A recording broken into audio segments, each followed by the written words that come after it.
Imagine drifting through the vastness of space, infinite darkness punctuated by distant stars, galaxies spiraling in cosmic dance, nebulae painting the void with ethereal colors. This is our universe as we know it. 3 dimensions of space, 1 of time, all seemingly solid and real. But what if everything we see, everything we touch, everything we are, is merely a projection, a grand cosmic illusion cast upon a distant surface? The night sky stretches above us, stars twinkling like distant beacons. Their light has traveled billions of kilometers to reach our eyes. We perceive them as they were, not as they are now. Already, our perception plays tricks on us. Time and space fold into one another, challenging our intuitive understanding of reality. Consider the great Andromeda galaxy, visible as a faint smudge of light in the night sky. The photons entering your eyes at this moment left that galaxy 2.5 million years ago. You are not seeing Andromeda as it exists now, but as it was when early humans first walked the Earth. That galaxy as it exists in this present moment remains forever beyond your perception, separated by the insurmountable barrier of light speed. What we call now, across cosmic distances, becomes a concept as ethereal as the stars themselves. Think of how a shadow tells you something about the object casting it without revealing everything, or how the ripples on a pond's surface speak of a stone that broke its stillness moments ago. Information transferred, transformed, yet still connected to its source. Perhaps our 3-dimensional reality functions similarly, a projection of information stored elsewhere.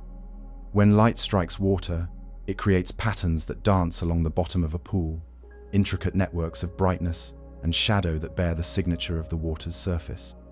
These patterns contain information about both the light source and the medium it passes through. In a similar way, our reality might be a more complex projection, a play of quantum information, cast from a distant boundary that we can never directly perceive. When we look at the world around us, we trust our senses to convey truth, the solidity of matter, the continuity of space, the forward flow of time. These feel undeniable, fundamental aspects of existence. But modern physics tells us a different story. At the smallest scales, matter dissolves into probability waves. Space becomes grainy. Time loses its arrow. The further we probe into the foundations of reality, the more it seems to slip through our fingers like fine sand. Quantum mechanics reveals that particles exist in states of superposition until measured, simultaneously occupying multiple positions, taking multiple paths. The double-slit experiment shows single particles somehow interfering with themselves as if they were waves, creating patterns that should be impossible if our intuitions about solid, localized matter were correct. At the quantum level, reality seems more like a collection of probabilities than definite things, more like information than substance. Have you ever questioned whether what you perceive matches what truly exists? The colors you see are interpretations of electromagnetic waves by your brain. The solidness you feel is mostly empty space between atoms, their electromagnetic fields creating the illusion of continuity. Already, without venturing into theoretical physics, we live within translations of reality, not reality itself. Your senses evolved not to reveal truth but to ensure survival. The brain constructs a model of reality that proves useful rather than complete. The subtle hues of sunset that move you to tears exist nowhere in nature, only in the intricate dance between light waves, photoreceptors, neural pathways, and consciousness. The firmness of the ground beneath your feet emerges from electromagnetic forces preventing atoms from passing through each other, not from any true solidity at the fundamental level. For centuries, philosophers questioned the nature of existence. Plato described prisoners in a cave, mistaking shadows on a wall for the whole of reality. Eastern traditions spoke of Maya, the veil of illusion that obscures true existence. These ancient ponderings find strange resonance with cutting-edge physics today. Perhaps the universe is not what it appears to be. Perhaps it is more like a hologram. The Hindu sage Shankara taught that the world of appearances constitutes a relative truth, while absolute reality remains veiled to ordinary perception.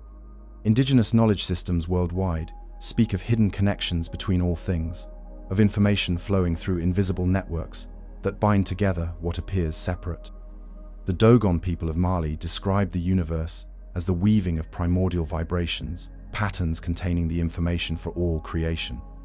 Across cultures and millennia, humans have intuited that appearance may not equal reality, that deeper structures may underlie what we perceive. When you look at a hologram, you see a three-dimensional image projected from a two-dimensional surface. Every part of that surface contains information about the whole image. If you break a holographic plate, each fragment still contains the entire picture, just at lower resolution. This remarkable property mirrors mysterious aspects of our universe that scientists have been uncovering. Black holes, quantum entanglement, the information paradox, all pointing toward a reality where information, not matter, may be fundamental. A hologram encodes information about depth and perspective in interference patterns, allowing three dimensions to emerge from two. Similarly, quantum entanglement creates connections that transcend spatial separation, suggesting that locality itself may be an emergent property rather than a fundamental feature of reality. When particles become entangled, measuring one instantly reveals information about the other, regardless of the distance between them. This spooky action at a distance, as Einstein called it, defies our intuitions about separated objects, hinting at deeper connections beneath apparent divisions. In this journey, we will explore one of the most profound ideas in modern physics. The holographic principle suggests that everything we experience as three-dimensional reality may be encoded on a distant two-dimensional boundary. Much like the way a hologram projects a three-dimensional image from a flat surface, this isn't mere philosophical musing. It emerges from rigorous mathematics, string theory, and our best attempts to reconcile quantum mechanics with Einstein's theory of gravity. Physicists studying black holes discovered something remarkable. The information content of a black hole appears proportional not to its volume but to its surface area. This unexpected relationship between three-dimensional objects and two-dimensional boundaries provided the first clue that reality might function holographically.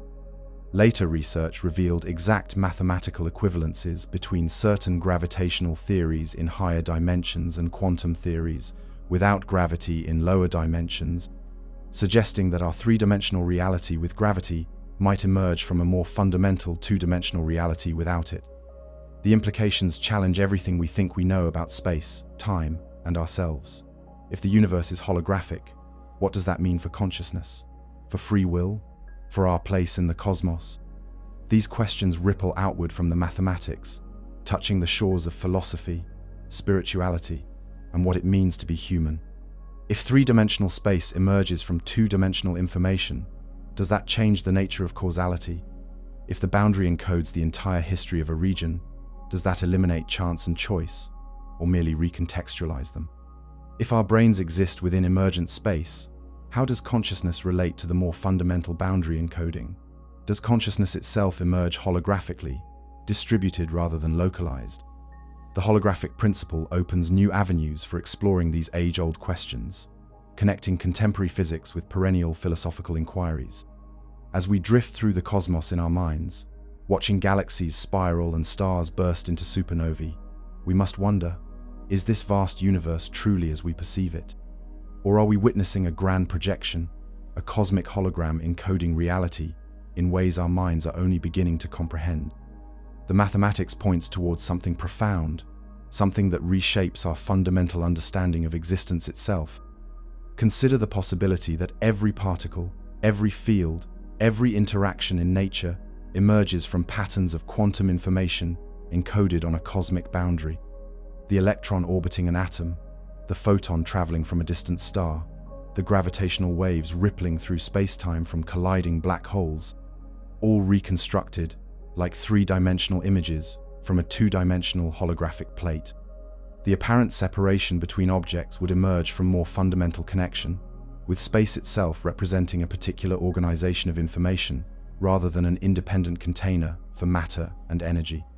In the quiet moments between your thoughts, in the space between atoms, in the invisible fields that permeate everything, there lies a deeper reality waiting to be discovered.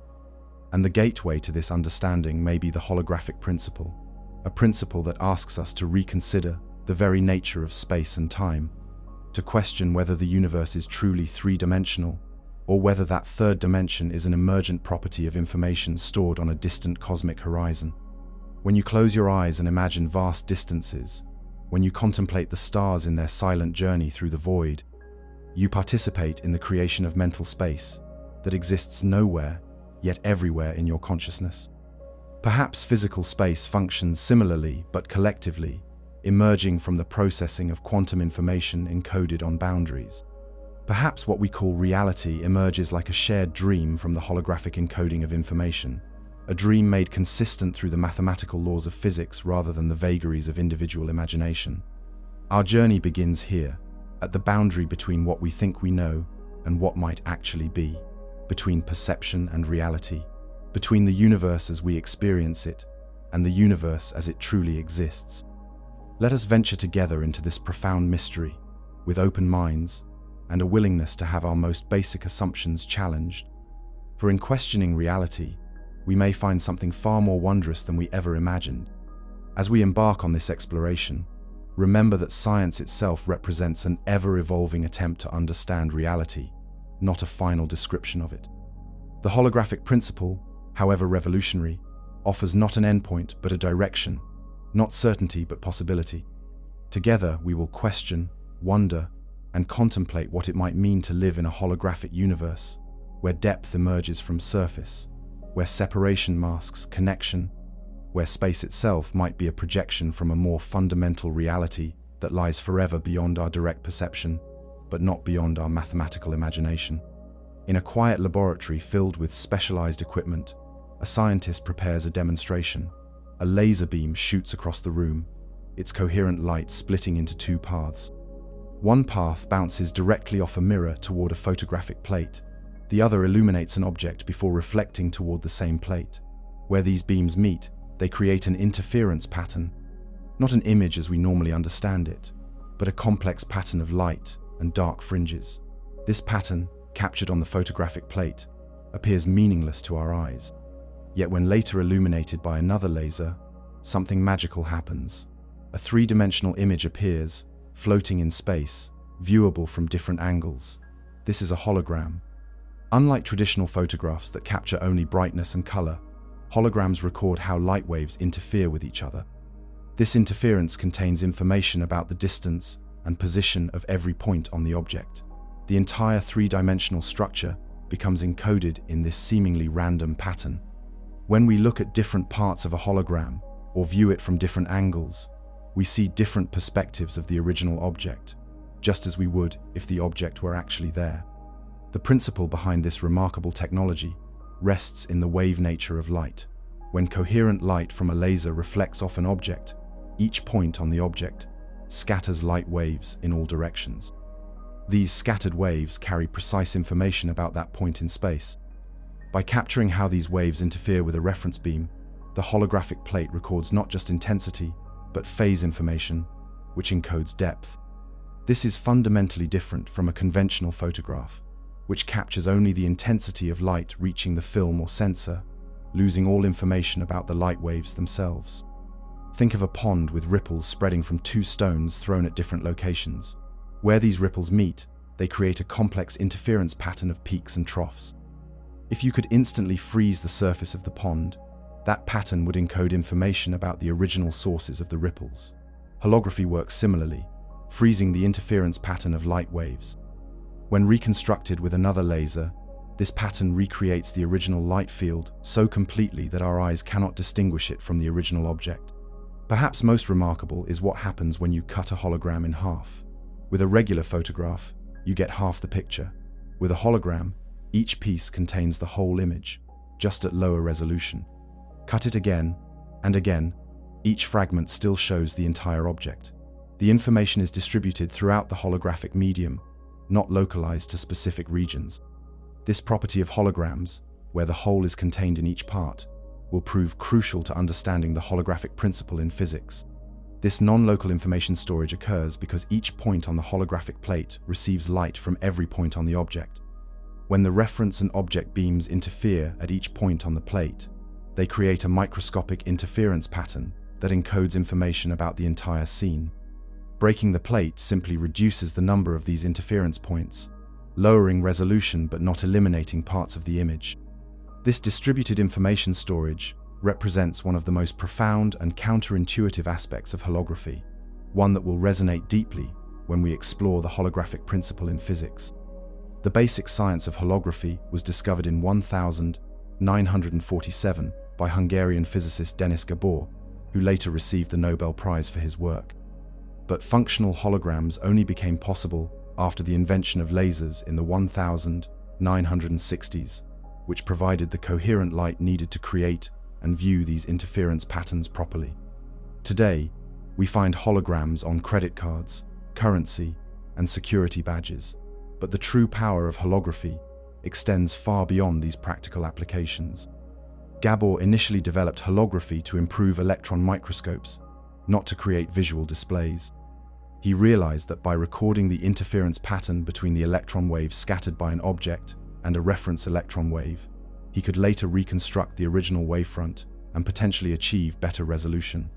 The term hologram comes from the Greek words holos, meaning whole, and gramma, meaning message, reflecting how the entire message or image is contained in each part of the holographic medium. Though Gabor laid the theoretical groundwork, the technology to create true optical holograms had to wait for the development of lasers with their intense, coherent light. Consider the mathematical description of a hologram. The pattern on a holographic plate can be described as a Fourier transform of the original object. This mathematical operation converts spatial information into frequency information. In simpler terms, it translates the physical structure of an object into a pattern of waves. The hologram stores these waves as interference patterns, which can later be reconstructed into the original spatial arrangement. This transformation between spatial and frequency domains is deeply significant for theoretical physics. The Fourier transform represents one of the most powerful mathematical tools in physics, allowing complex systems to be broken down into simpler wave components. Just as a musical chord can be analyzed as individual notes of different frequencies, spatial information can be analyzed as waves of different frequencies and orientations. Holography performs this transformation physically through light interference, encoding the full three-dimensional structure of objects in patterns that can be mathematically described as Fourier components.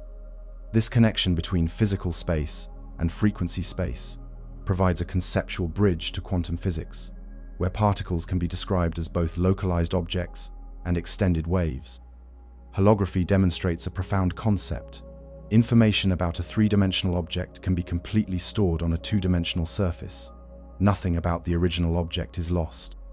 Its shape, texture, how it reflects light from various angles, all this information is preserved in the interference pattern. This relationship between dimensions, where higher dimensional information is encoded on a lower dimensional surface, forms the heart of the holographic principle in physics. Modern holography has evolved far beyond Gabor's original concept. Scientists have developed color holograms using multiple wavelengths of light, dynamic holograms that can be updated in real time, and even holographic displays that don't require special viewing conditions. Computer-generated holography calculates the interference patterns mathematically, allowing the creation of holograms of imaginary objects or scenes. Holographic microscopy enables three-dimensional imaging of microscopic structures with remarkable resolution, while holographic data storage promises to vastly increase information density beyond conventional digital media by utilizing the entire volume of the storage medium rather than just its surface. When we gaze at a hologram, seeing that ghostly three-dimensional image floating in space, we are witnessing something that parallels what some physicists believe might be happening with our entire universe. The mathematics that describes how information is stored in a hologram bears striking similarities to equations that emerge when scientists try to reconcile quantum mechanics with general relativity, particularly in the study of black holes. Let us consider this idea more carefully. A hologram uses light waves to encode three-dimensional information on a two-dimensional surface. The information about depth does not actually exist in the third dimension. It is entirely contained in the interference pattern on the flat holographic plate. Yet our perception constructs a three-dimensional image from this two-dimensional information. The third dimension emerges from the encoding, even though it is not physically present in the storage medium itself.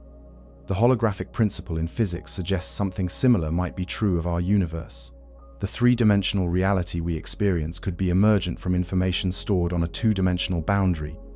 Just as the depth we see in a hologram is reconstructed from interference patterns, our experience of depth in the universe could be reconstructed from quantum information stored at the boundaries of the cosmos.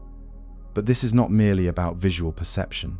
In a physical hologram, the interference pattern is created by actual light waves interacting in physical space. The holographic principle suggests that space-time itself might function similarly, with the very fabric of three-dimensional reality emerging from quantum information on a boundary. Space, time, matter, energy, all the constituents of our physical reality might be reconstructed from more fundamental quantum information encoding on a lower dimensional surface. Imagine every particle, every field, every interaction in our universe being encoded in quantum bits of information on a distant surface. Just as a hologram can recreate a complete three-dimensional object from two-dimensional information, perhaps the laws of physics recreate our complete universe from boundary information. The mathematics of quantum gravity increasingly points in this direction. The metaphor of a hologram helps us grasp this concept, but the holographic principle in physics goes much deeper. It emerges from string theory, thermodynamics of black holes, and information theory. It suggests that reality at its most fundamental level may be radically different from our experience. The solid, three-dimensional world we inhabit might be more like a projection, a reconstruction from more fundamental quantum information. As we continue our journey, remember the key insight from physical holograms. Lower dimensional systems can fully encode higher dimensional information. The whole can be contained in each part. And what appears to be three-dimensional can emerge from purely two-dimensional encoding. These properties of holograms offer us a conceptual bridge to understanding one of the most profound and counterintuitive ideas in modern physics, the holographic principle, which might just reveal the true nature of the universe itself. In our next exploration, we will delve deeper into how physics came to view information as fundamental, setting the stage for the revolutionary insight that our universe might function like a cosmic hologram. The journey from classical physics to information theory reveals how bits, not particles, may be the ultimate building blocks of reality. As we journey deeper into the nature of reality, we must shift our understanding of what the universe is made of. For centuries, physicists viewed the world as composed of matter and energy, particles and forces interacting according to mathematical laws. But a revolutionary perspective has emerged. Perhaps, at its most fundamental level, the universe is made of information. Information is not merely knowledge or data, as we commonly understand it.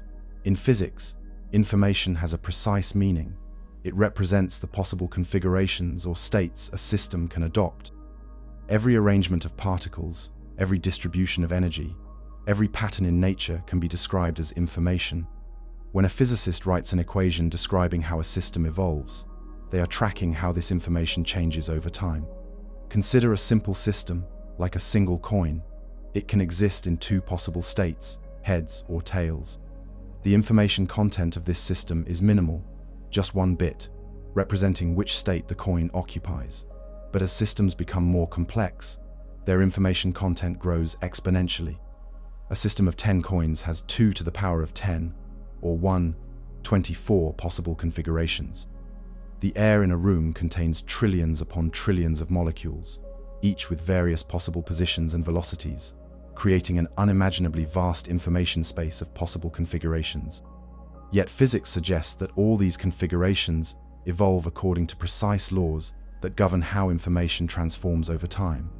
This informational view provides new perspective on familiar physical concepts.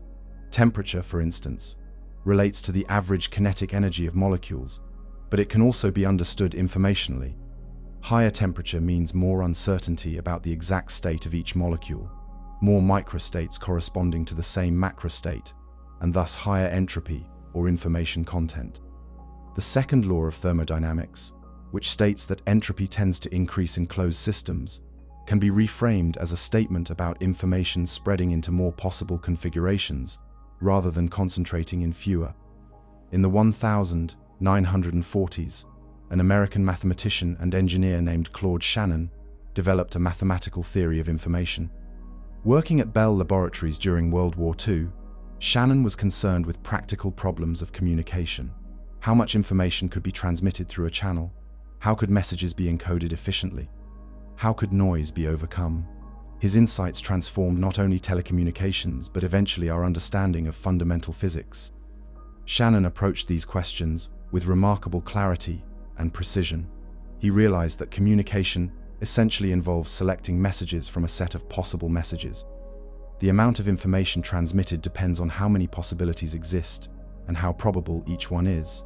Rare, unexpected messages carry more information than common, predictable ones. A weather forecast predicting snow in Antarctica contains less information than one predicting snow in the Sahara, precisely because the latter is so much less expected. This insight led Shannon to define information mathematically in terms of probability. He derived his famous formula for information entropy, H equals JETWO, Ma3, P, log P, where P represents the probability of each possible message and the sum runs over all possibilities. This elegant formula quantifies precisely how much information we gain when uncertainty is resolved, when potential becomes actual, when one possibility among many becomes reality. Though derived for communication engineering, this formula would later find profound applications in physics. Shannon introduced the concept of the bit as the fundamental unit of information. A bit represents a choice between two possibilities, conventionally labeled as 0 or 1, yes or no, on or off. Any information, no matter how complex, can be reduced to a sequence of bits. A text message, a photograph, a symphony, all can be represented as strings of zeros and ones. Shannon showed that information could be precisely quantified, measured in bits, and subject to mathematical analysis. While Shannon initially used binary digits, or bits, information can also be measured in other units. If we use possibilities of different probabilities, like letters in English text where E occurs much more frequently than Z, we can measure information in units called Shannons or nats, depending on the logarithmic base used. In quantum systems, information takes the form of qubits, which unlike classical bits, can exist in superpositions of 0 and 1 simultaneously. These various forms of information measurement allow precise quantification of information across different physical contexts. This concept of bits as the building blocks of information parallels the concept of atoms as the building blocks of matter. Just as the material world can be reduced to arrangements of atoms, the informational world can be reduced to arrangements of bits. But which is more fundamental? Is the physical world primary, with information merely describing it, or is information primary, with the physical world emerging from it? This profound question lies at the heart of the holographic principle. Shannon also introduced the concept of entropy to information theory. In thermodynamics, entropy measures disorder in a physical system. Shannon realized that a similar concept applies to information. Information entropy measures uncertainty or unpredictability in a message. The more unpredictable a message, the higher its information content. This connection between thermodynamic entropy and information entropy would prove deeply significant. The parallel Shannon discovered was no mere analogy but a deep conceptual connection. Both thermodynamic entropy and information entropy measure the number of possible microstates corresponding to a macrostate, just in different contexts. Ludwig Boltzmann had carved his famous entropy formula S equals K log W on his tombstone, where S is thermodynamic entropy, K is Boltzmann's constant, and W represents the number of possible microscopic arrangements.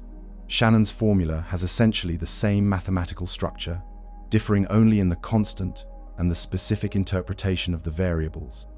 This connection became explicit through the work of physicist Leo Szilard and later Edwin Jaynes, who showed that thermodynamic entropy could be derived from information-theoretic principles.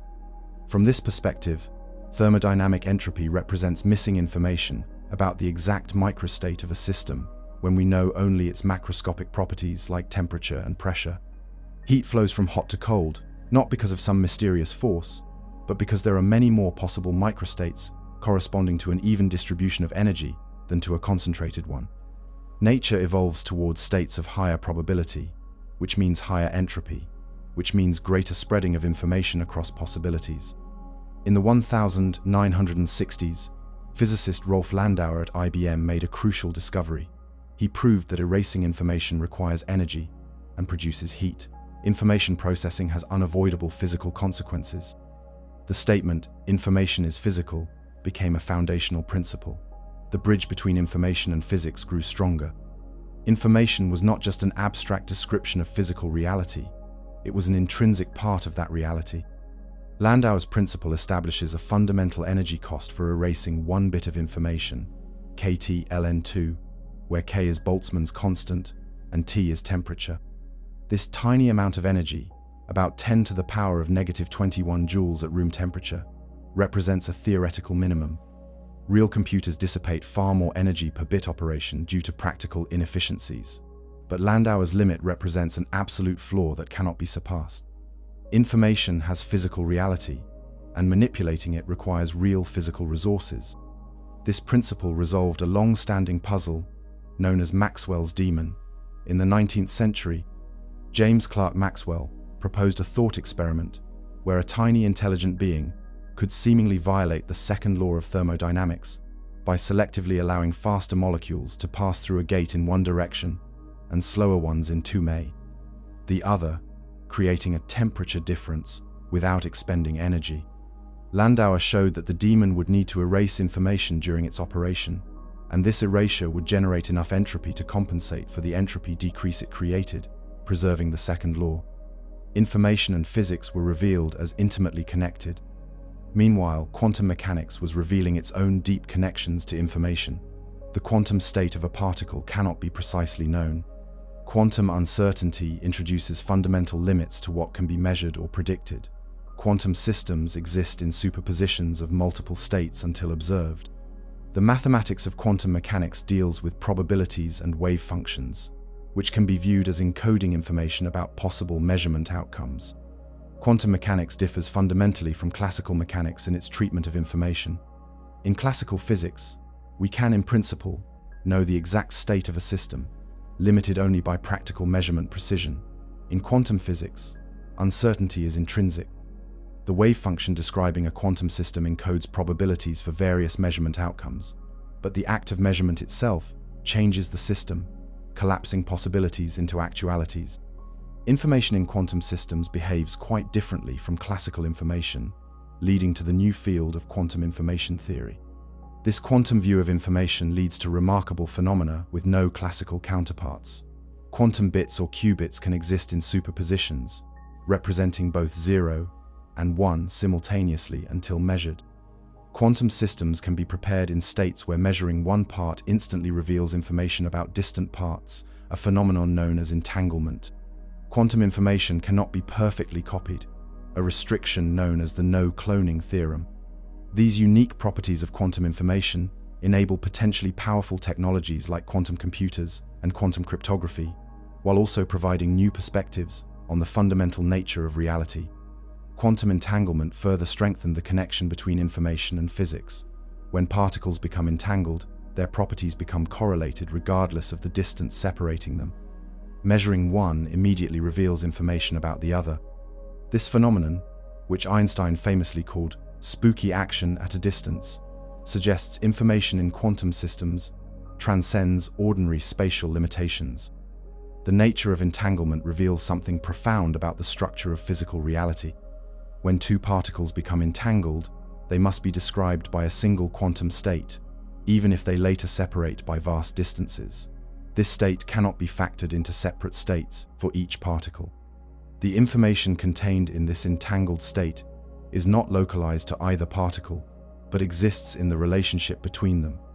When we measure one particle, we instantly gain information about the other, not because any signal travels faster than light, but because the information was never localized to begin with. The whole truly contains information not present in the parts considered separately. Physicists John Bell and later Alain Aspect performed experiments confirming that this quantum entanglement cannot be explained by any local hidden variable theory, where particles carry predetermined properties that become revealed upon measurement. The universe simply does not work that way. Information in quantum systems exhibits non-local properties that transcend our ordinary spatial intuitions. This non-locality of quantum information would later prove crucial for understanding the holographic principle. By the 1970s, the stage was set for a radical reconceptualization of physics in terms of information. John Wheeler, the renowned physicist who coined the term black hole, proposed the phrase "it from bit" to capture this new perspective. The "it" refers to physical objects and phenomena, while "bit" refers to information. Wheeler suggested that physical reality emerges from information. Every "it," every particle, every field of force, even the space-time continuum itself, derives its function, its meaning, its very existence from answers to yes or no questions, binary choices, bits. Wheeler's vision represented a complete inversion of the traditional view. Rather than seeing information as something we extract from physical reality, he proposed that physical reality emerges from information. Matter, energy, space, and time would all be secondary, emergent phenomena arising from more fundamental information-theoretic processes. Wheeler described the universe as a self-excited circuit, where information processing creates the physical reality that then gives rise to observers who extract information, completing a circular, self-referential system where information and physical reality mutually create each other. This radical perspective resonated with developments in other fields. Computer scientists were exploring artificial life and cellular automata, showing how complex, lifelike patterns could emerge from simple information processing rules. Philosophers were questioning traditional concepts of substance and materiality, exploring process-oriented alternatives. Biologists were recognizing the central role of information in living systems, with DNA serving as information storage and cellular mechanisms as information processors. Across disciplines, information was increasingly recognized as a fundamental aspect of reality. This information-centric view of physics gained further support from studies of black holes. Stephen Hawking discovered that black holes emit radiation and eventually evaporate. This raised profound questions about what happens to the information of objects that fall into black holes. Does this information disappear, violating a fundamental principle of quantum mechanics? Or is it somehow preserved? The black hole information paradox placed information at the center of theoretical physics. Hawking's discovery had profound implications. Black holes, once thought to be perfect information sinks where information disappeared forever, turned out to evaporate over time. But the radiation they emit appears completely random, bearing no obvious relationship to what fell in. This creates an apparent conflict with quantum mechanics, which requires information to be preserved.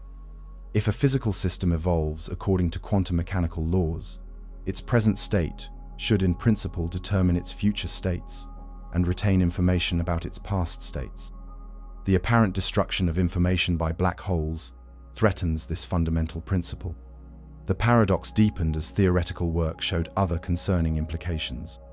If information is truly lost in black holes, then pure quantum states could evolve into mixed states, undermining the unitarity of quantum mechanics.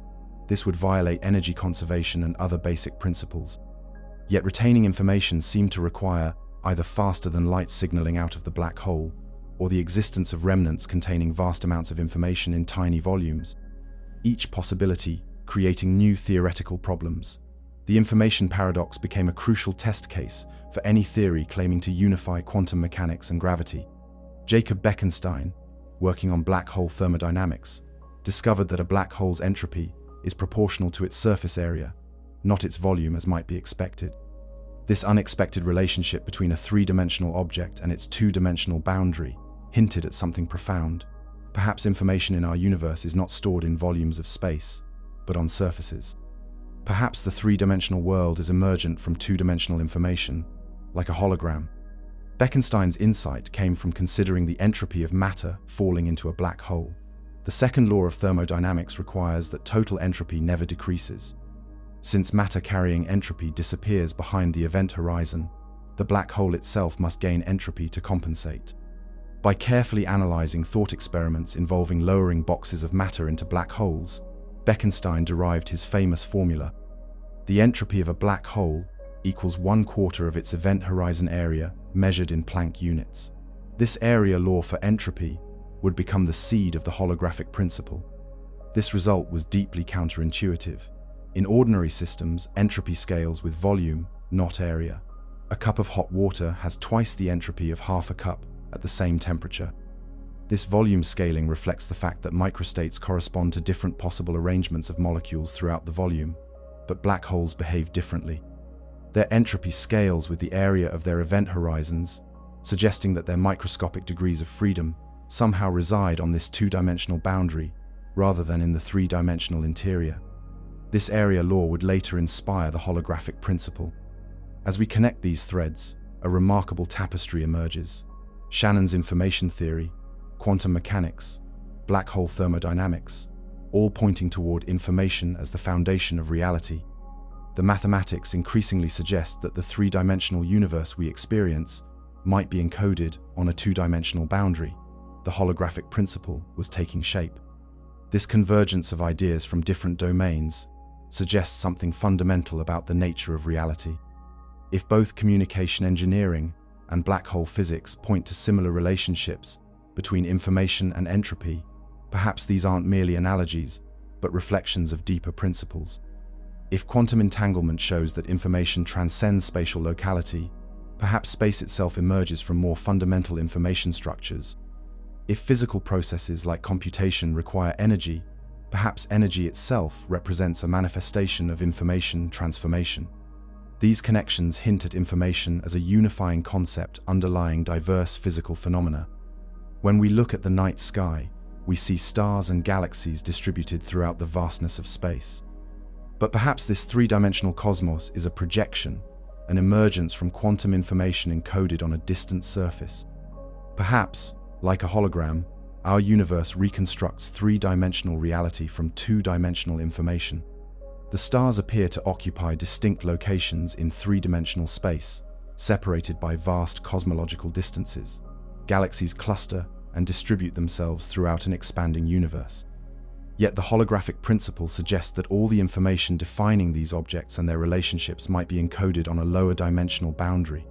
Just as a holographic plate records interference patterns that reconstruct a three-dimensional image when properly illuminated, perhaps the boundary of our universe encodes patterns that reconstruct the three-dimensional cosmos through physical laws, playing the role of the illuminating light. This perspective transforms how we think about space itself. If the universe is holographic, then space is emergent, not fundamental. The apparently continuous three-dimensional space we inhabit would be a macroscopic approximation, arising from more fundamental quantum information on a boundary. Like the depth in a hologram, the third dimension would be reconstructed from information encoded in a lower dimensional system. The implications extend beyond space to everything that exists within it. Particles, fields, forces, all the constituents of our physical reality would represent manifestations of underlying information patterns. Their properties and interactions would emerge from the encoding and processing of quantum information on the boundary. Physical laws themselves might represent algorithms for translating boundary information into bulk reality, for reconstructing the three-dimensional world from its two-dimensional encoding. As we continue our exploration, we will see how these ideas about information converge in the study of black holes, leading to the precise formulation of the holographic principle. The mysterious behaviors of these cosmic objects, where space-time itself breaks down, provide our best window into the informational nature of reality. In the most extreme environments, the universe reveals its deepest secrets. Black holes represent nature's information processors, systems where the ordinary rules of space and time break down, revealing more fundamental principles beneath. Their horizons mark boundaries between regions where information appears to flow in only one direction. Their singularities represent points where our current theories fail, suggesting deeper truths beyond our present understanding. By studying these extraordinary objects, where gravity becomes so intense that it warps the fabric of reality itself, physicists gain insights into the fundamental relationship between information, space, time, and matter. The convergence of quantum mechanics, information theory, and general relativity in the study of black holes has led to some of the most profound theoretical insights in modern physics. These insights point increasingly toward the holographic principle, the notion that our three-dimensional reality emerges from information encoded on a two-dimensional boundary. In the next chapter, we will explore how this principle emerged from the paradoxes of black hole physics, and how it reshapes our understanding of the cosmos and our place within it. At the edge of our understanding lie black holes, cosmic objects, so dense that not even light can escape their gravitational pull. These extraordinary phenomena, where the known laws of physics break down, provide our best clues to the holographic nature of reality. Like shadows cast by invisible objects, black holes reveal their presence through their effects on surrounding matter and space. Stars orbit invisible centers, gas heats to extreme temperatures as it spirals inward, and space itself warps around these cosmic singularities. The concept of an object so massive that light cannot escape dates back to the 18th century, when John Michell and Pierre-Simon Laplace independently contemplated the idea of dark stars. But it was only with Einstein's general relativity in 1915 that the true nature of these objects began to emerge. In 1916, Karl Schwarzschild solved Einstein's equations for a spherical mass, finding a solution that contained a singularity, a point where space-time curvature becomes infinite. The modern concept of a black hole was born, though the term itself would not be coined until 1967 by John Wheeler. The first observational evidence for black holes came in the 1970s with the discovery of Cygnus X1, a powerful source of X-rays thought to result from matter heated as it falls toward a black hole.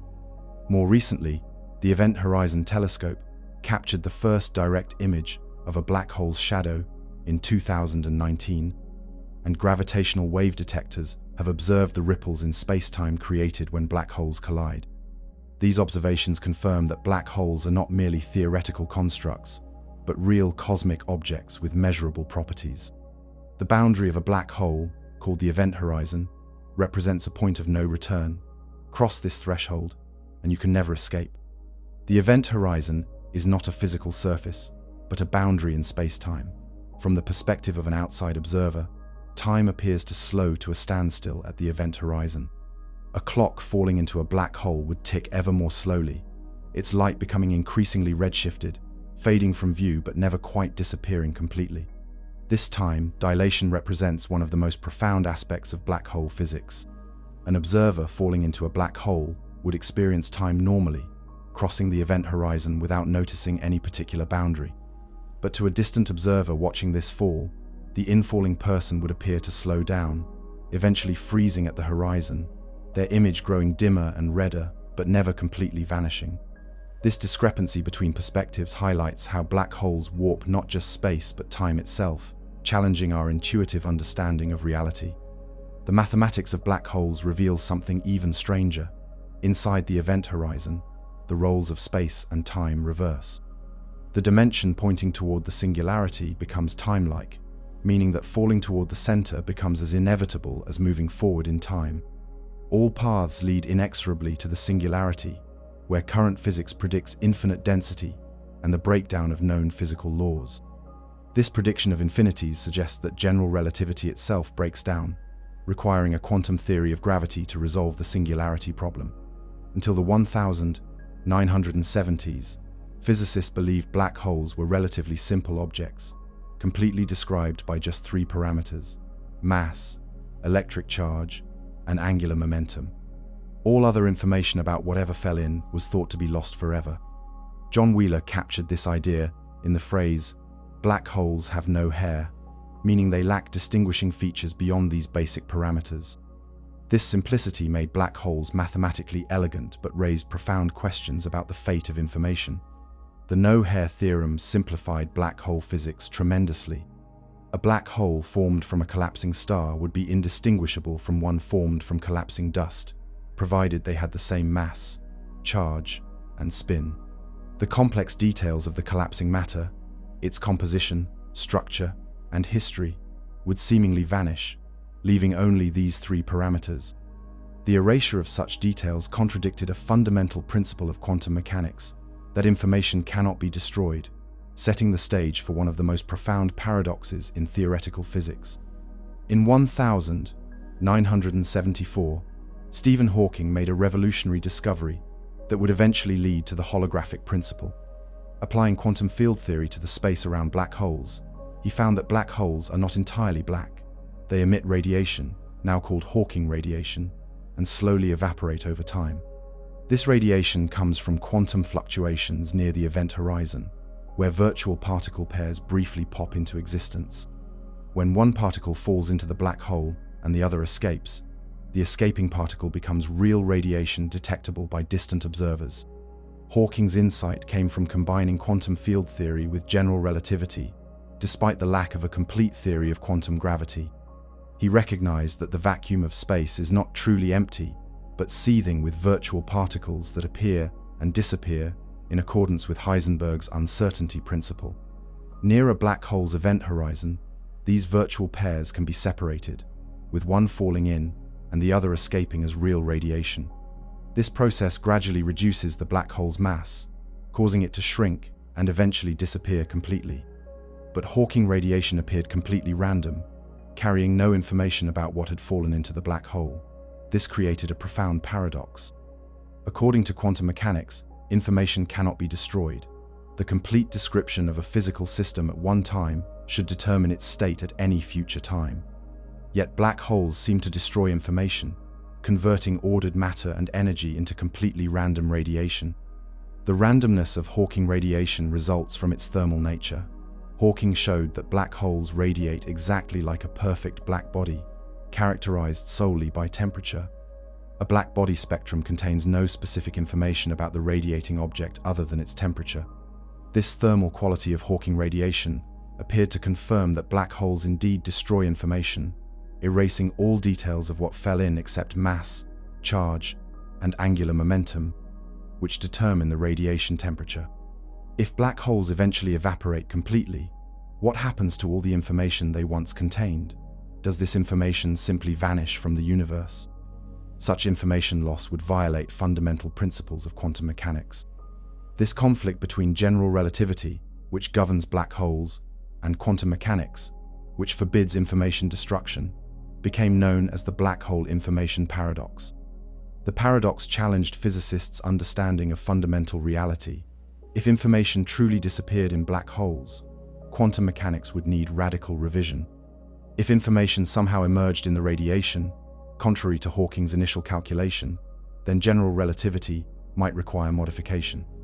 The resolution would likely require a theory of quantum gravity, unifying these apparently contradictory frameworks. The information paradox thus became a crucial test case for any candidate theory of everything. The puzzle deepened when Jacob Bekenstein discovered that black holes possess entropy.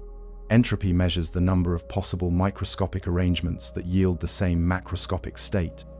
Higher entropy means more possible arrangements, and more information needed to specify the exact state. Thermodynamically, entropy also relates to heat energy divided by temperature. Bekenstein's insight came from considering what happens when an object with entropy falls into a black hole. The second law of thermodynamics requires that total entropy never decreases. If matter carrying entropy disappears behind an event horizon, where does that entropy go? Bekenstein proposed that black holes themselves must possess entropy to maintain the second law. By carefully analyzing thought experiments involving lowering boxes of matter into black holes, he derived a formula for black hole entropy. Bekenstein calculated that a black hole's entropy is proportional not to its volume, as might be expected, but to its surface area. Specifically, a black hole with an event horizon of area A has entropy equal to A divided by 4 times the Planck length squared. This became known as the Bekenstein entropy formula. The formula implied that black holes have an enormous number of possible internal states, contrary to the no-hair principle. But what were these states, and how could they be reconciled with Hawking radiation?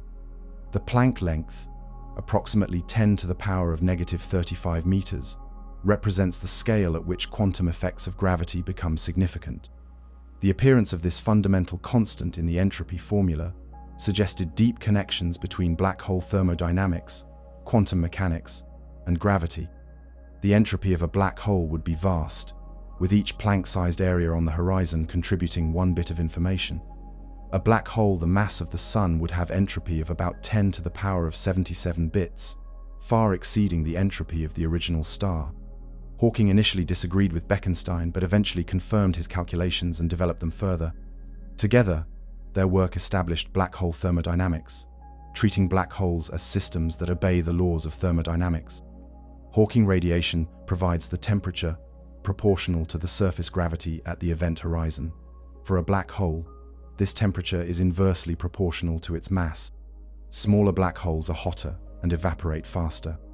This inverse relationship between mass and temperature creates a runaway process as black holes evaporate.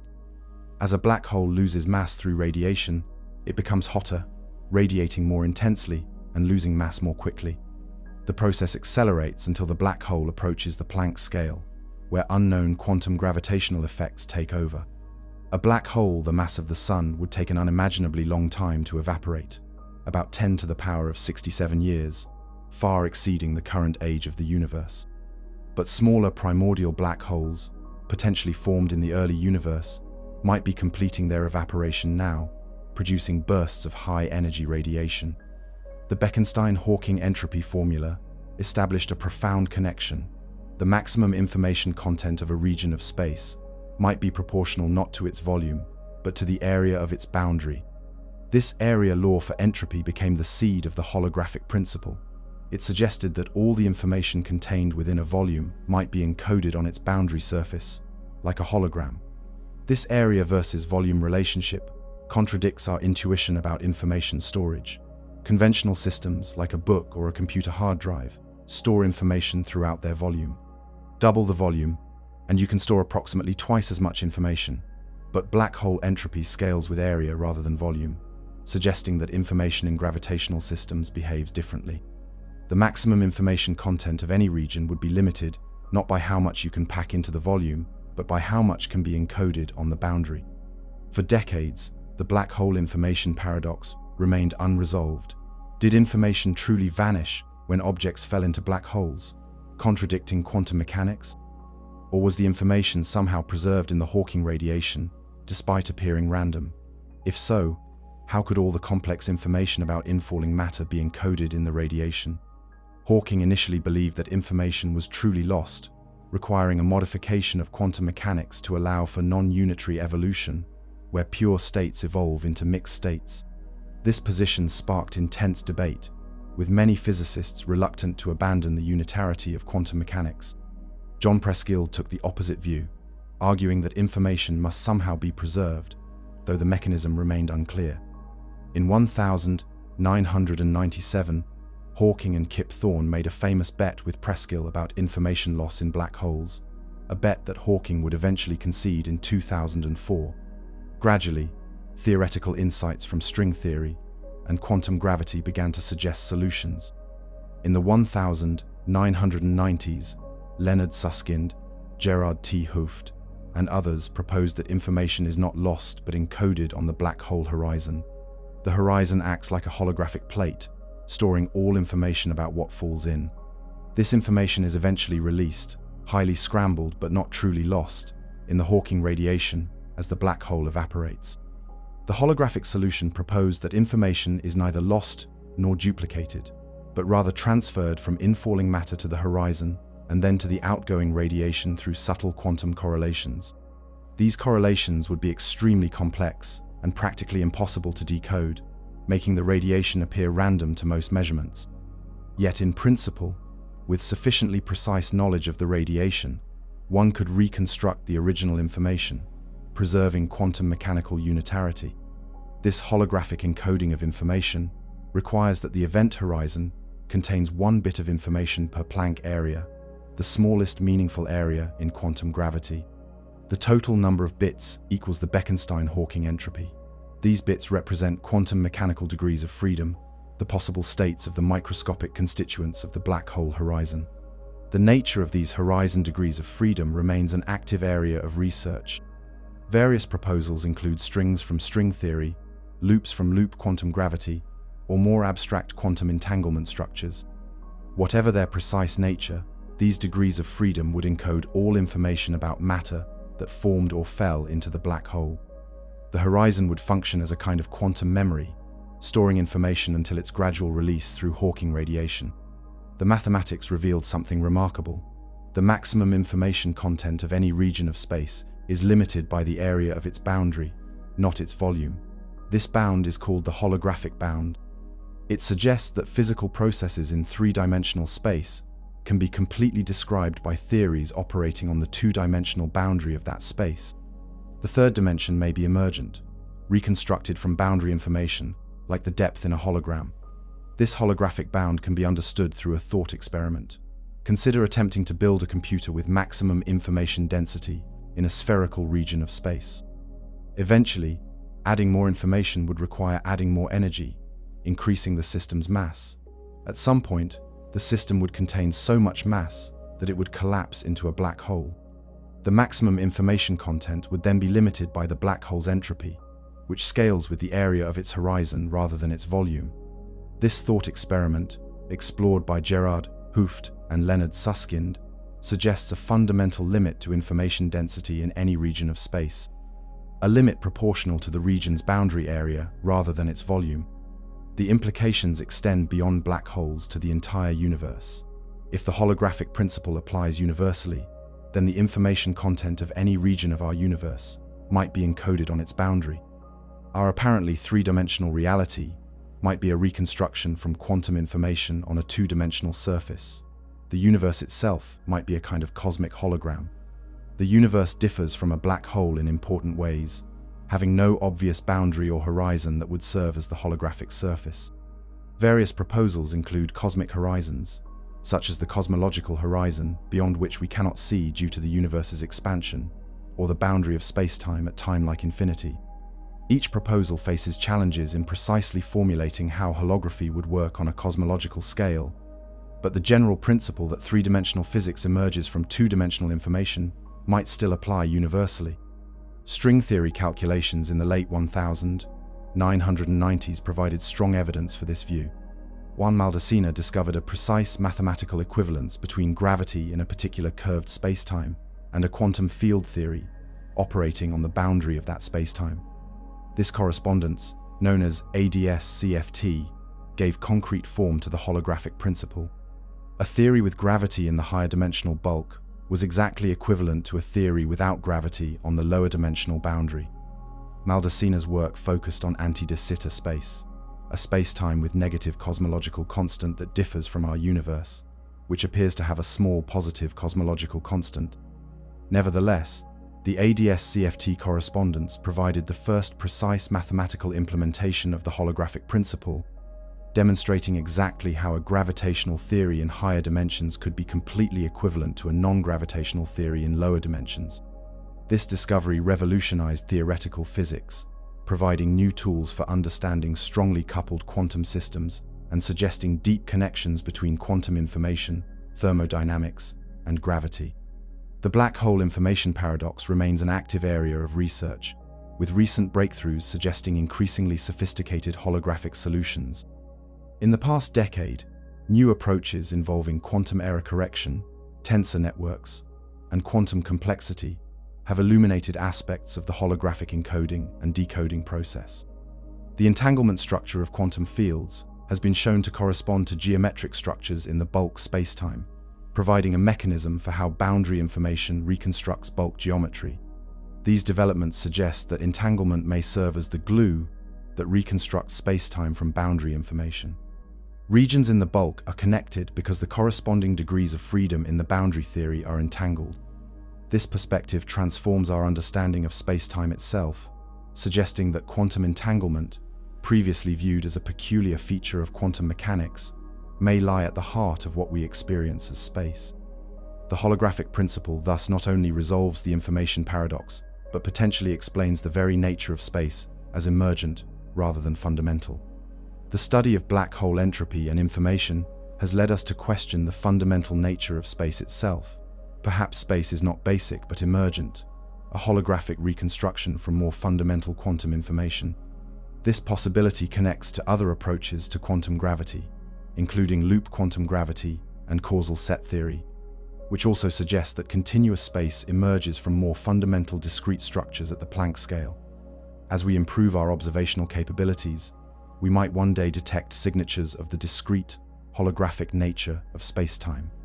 Proposed experiments include searching for holographic noise in gravitational wave detectors, looking for quantum gravitational effects in the cosmic microwave background radiation, or detecting Planck scale fluctuations through the blurring of images from very distant gamma-ray bursts. While current technology remains far from directly probing Planck scale physics, indirect evidence and theoretical consistency increasingly point toward a holographic universe. As we look to the stars and contemplate black holes warping the fabric of space-time, we might be glimpsing hints of a deeper reality, a reality where information, not space or time, is fundamental. A reality where our three-dimensional universe emerges from information encoded on a distant cosmic boundary. A holographic universe, born from the paradoxes of black holes and the mysterious dance of quantum information at the edge of the knowable. When we gaze into the night sky toward places where black holes lurk, invisible except for their effects on surrounding matter, we are looking toward cosmic laboratories where the holographic nature of reality reveals itself most clearly. The starlight bending around these invisible objects, the X-rays emitted by superheated gas spiraling into their grasp, the gravitational waves rippling outward when they collide, all tell us something profound about the universe. They suggest that reality may be far stranger and more beautiful than our intuitions about solid objects in three-dimensional space would lead us to believe. Black holes tear holes, not just in space-time, but in our conventional understanding of reality, opening windows into a deeper truth about the universe and our place within it. In the quiet hours of theoretical contemplation, sometimes a radical idea emerges that forever changes our understanding of reality. The holographic principle represents such a transformation, a profound rethinking of space, time, and information. Born from the study of black holes and the reconciliation of quantum mechanics with general relativity, this principle suggests that our three-dimensional universe may be encoded on a two-dimensional boundary, much like a hologram projects a three-dimensional image from a flat surface. The formal birth of the holographic principle came in the 1990s through the work of two theoretical physicists, Gerard T. Hooft from the Netherlands and Leonard Susskind from the United States. Building on the insights of Bekenstein and Hawking regarding black hole entropy, they independently arrived at a revolutionary conclusion.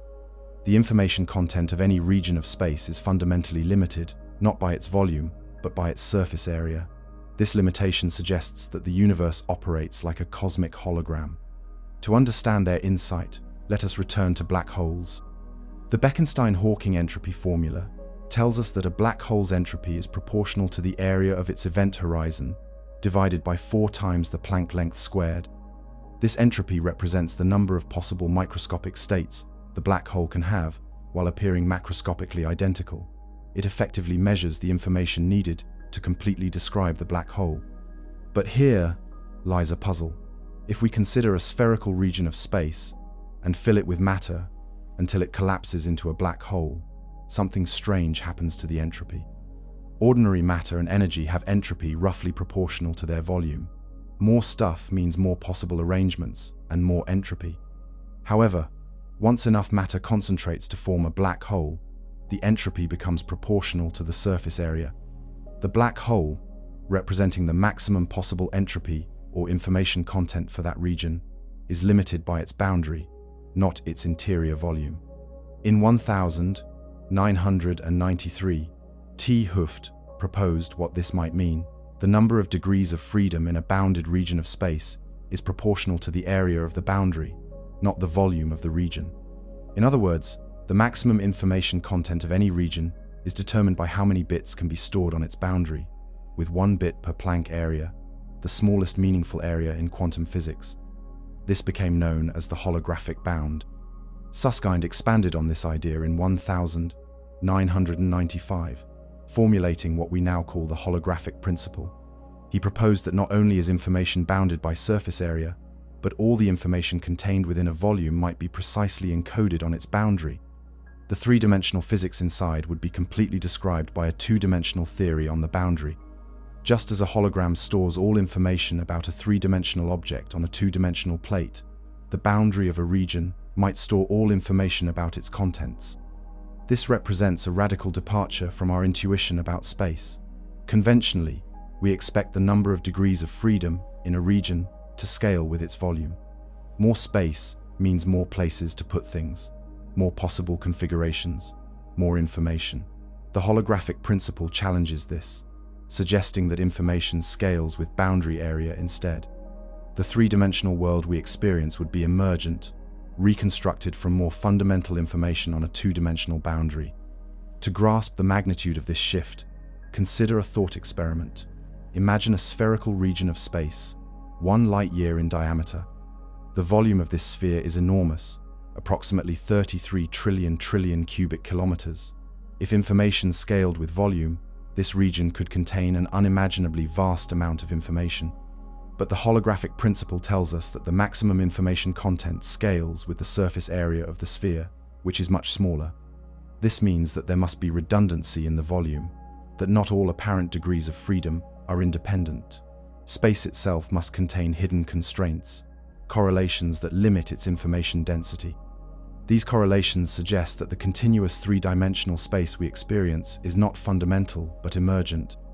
At the Planck scale, approximately 10 to the negative 35 meters, space might not even be continuous but granular, with 1 bit of information per Planck area on the boundary determining everything inside.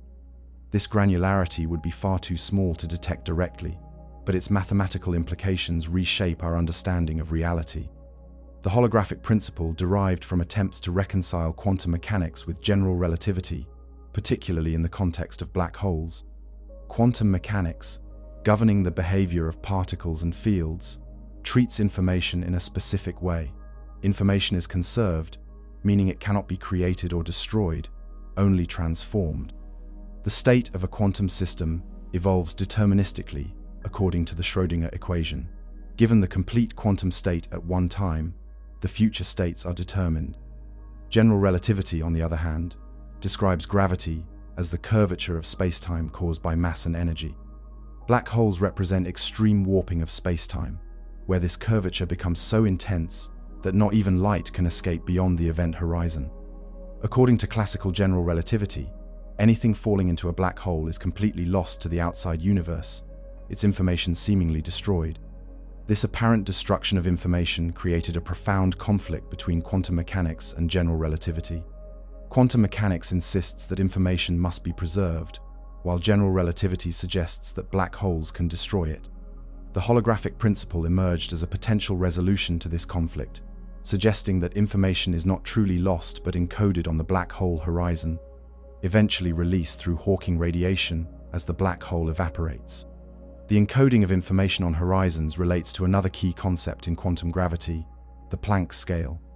The Planck length, approximately 10 to the negative 35 meters, represents the scale at which quantum effects of gravity become significant.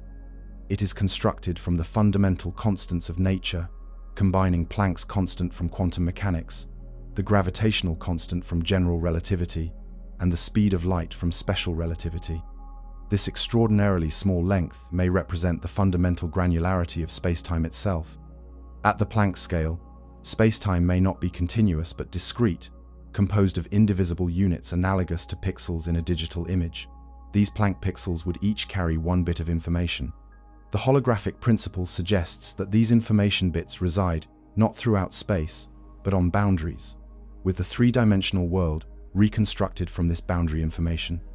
The total number of these bits on a boundary determines the maximum information content of the enclosed region. But where exactly is this boundary that supposedly encodes our universe? For a black hole, the boundary is its event horizon. For a more general region of space, the boundary is simply the outermost surface enclosing that region. But what about the entire universe? The holographic principle suggests that all the information in our observable universe might be encoded on some distant cosmic horizon, perhaps at the edge of the observable universe, or some other boundary defined by the cosmological properties of spacetime. For a universe with a positive cosmological constant like ours, identifying this boundary becomes challenging. Our universe appears to be accelerating in its expansion, with no clear outer boundary. Theoretical physicists have proposed various possibilities, including past or future horizons, but no consensus has emerged.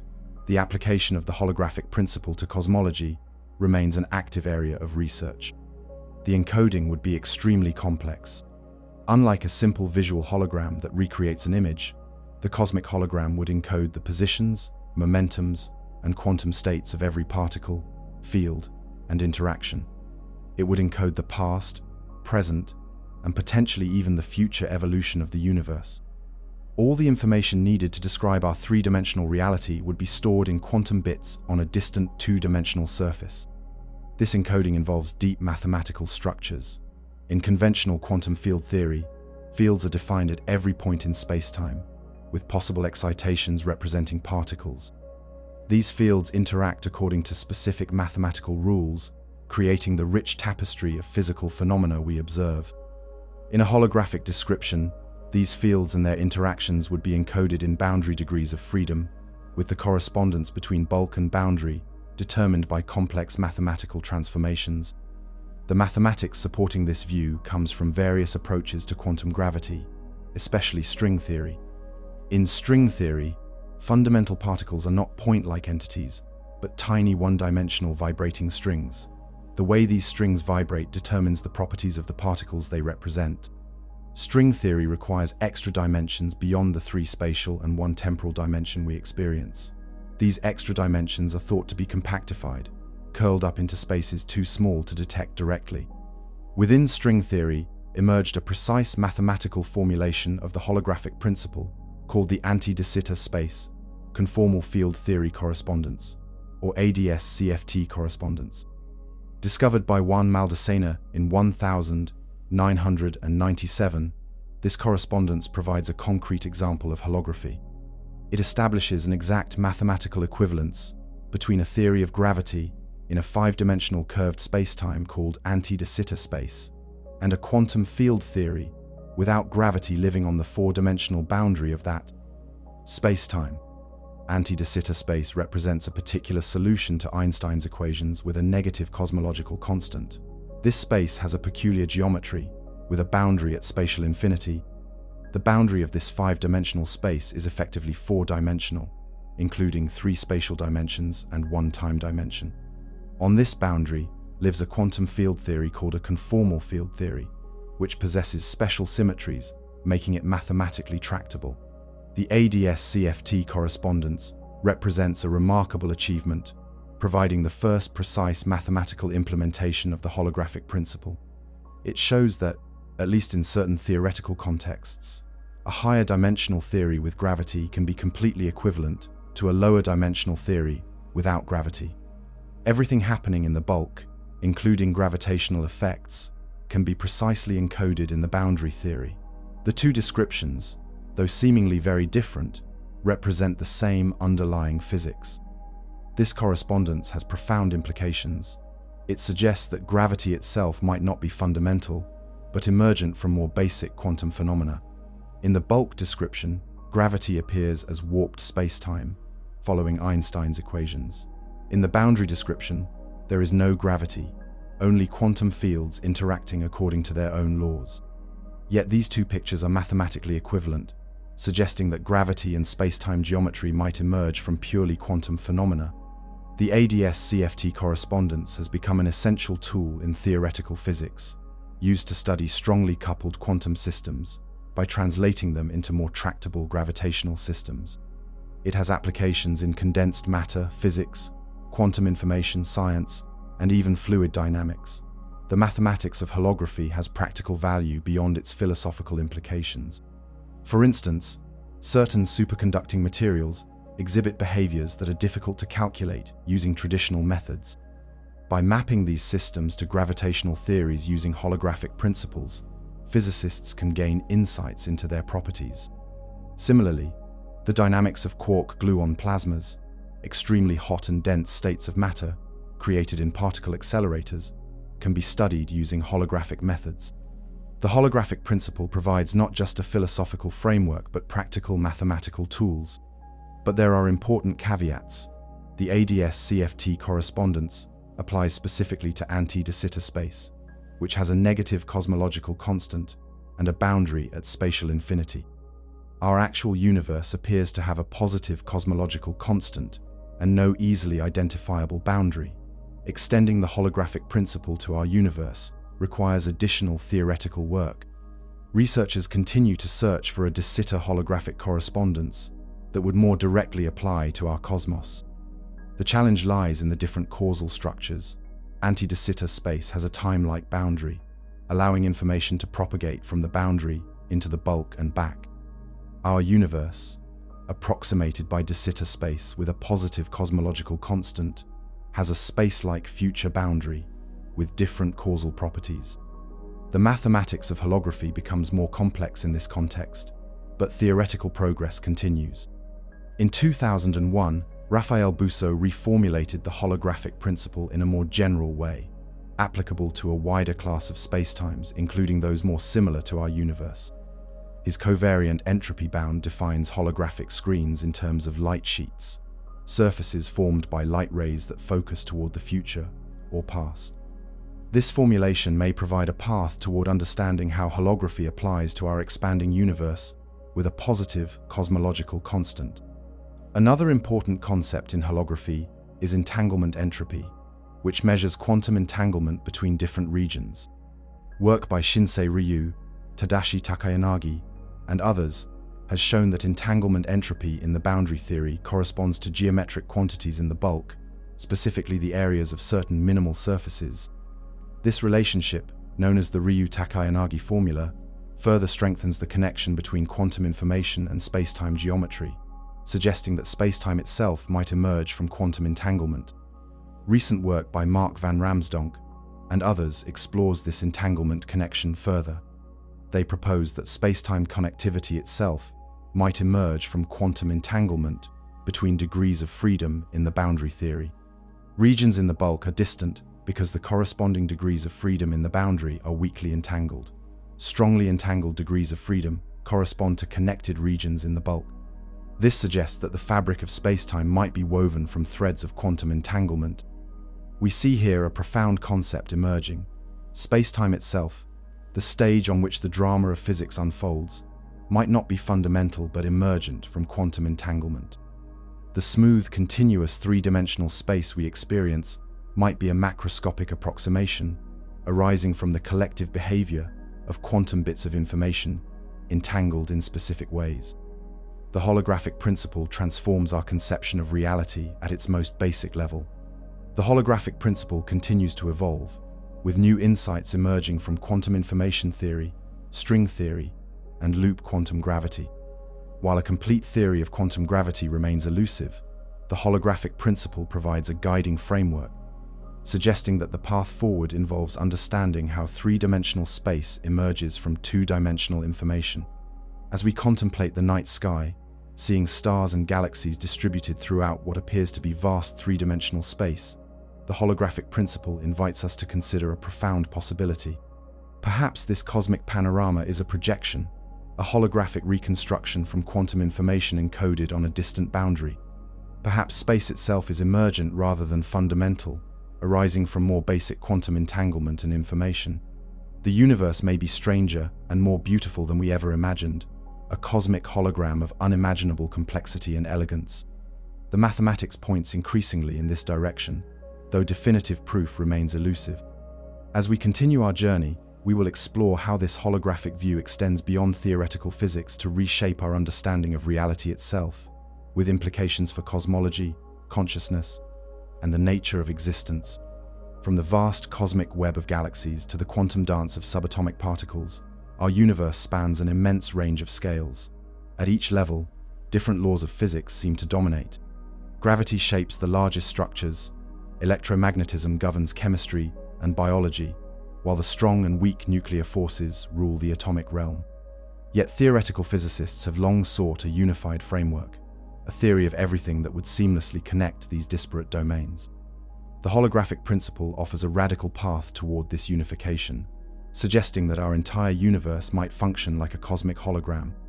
The most concrete realization of the holographic principle emerged in 1997, when Argentine physicist Juan Maldacena made a discovery that would transform theoretical physics. Working within string theory, Maldacena found an exact mathematical equivalence between two seemingly different physical theories.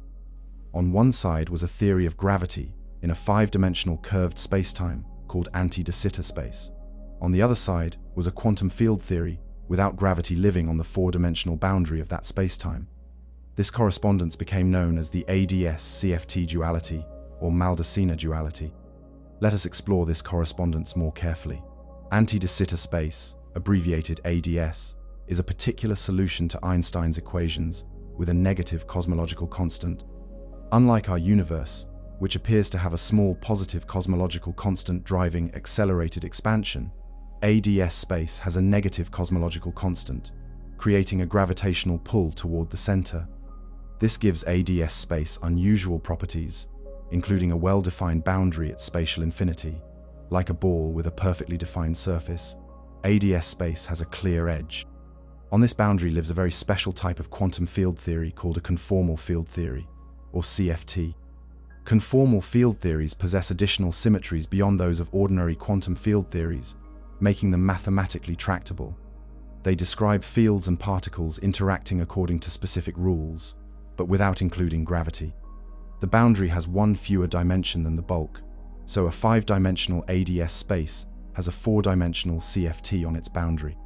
The revolutionary insight of the ADS-CFT correspondence is that these two theories, one with gravity and one without, are completely equivalent. Every physical process occurring in the 5-dimensional bulk has a precise counterpart in the 4-dimensional boundary theory. Particles moving through the bulk correspond to spreading ripples of energy in the boundary. Black holes in the bulk correspond to highly excited thermal states in the boundary. The mathematics on both sides, though expressed in very different languages, describe identical physics. This equivalence provides the first precise mathematical implementation of the holographic principle. It demonstrates concretely how a higher dimensional reality with gravity can be encoded completely on a lower dimensional boundary without gravity. The boundary theory holographically reconstructs the bulk, just as a holographic plate reconstructs a 3-dimensional image. The extra dimension of the bulk emerges from the boundary description. The implications are profound. Since the boundary theory contains no gravity, yet perfectly describes a bulk theory with gravity, gravity itself must not be fundamental but emergent. In the bulk description, gravity appears as the curvature of space-time according to general relativity. In the boundary description, there is no gravity or space-time curvature, only quantum fields interacting through forces like electromagnetism. Yet these two pictures are mathematically equivalent, suggesting that gravity and space-time geometry emerge from purely quantum phenomena. This emergence of space-time from quantum information represents one of the most significant insights from the ADS-CFT correspondence. In the boundary theory, quantum bits of information interact according to the rules of quantum mechanics. From these interactions emerges not just gravity but space itself. The bulk dimension perpendicular to the boundary, what we might call the depth dimension, is not fundamental but reconstructed from boundary information, just as the depth we perceive in a hologram is reconstructed from interference patterns on a flat surface. How exactly does this reconstruction work? The key insight comes from quantum entanglement. When particles or systems become quantum mechanically entangled, their properties become correlated in ways that transcend classical physics. Measuring one immediately reveals information about the other, no matter the distance separating them. This phenomenon, which Einstein famously called spooky action at a distance, plays a crucial role in holographic reconstruction.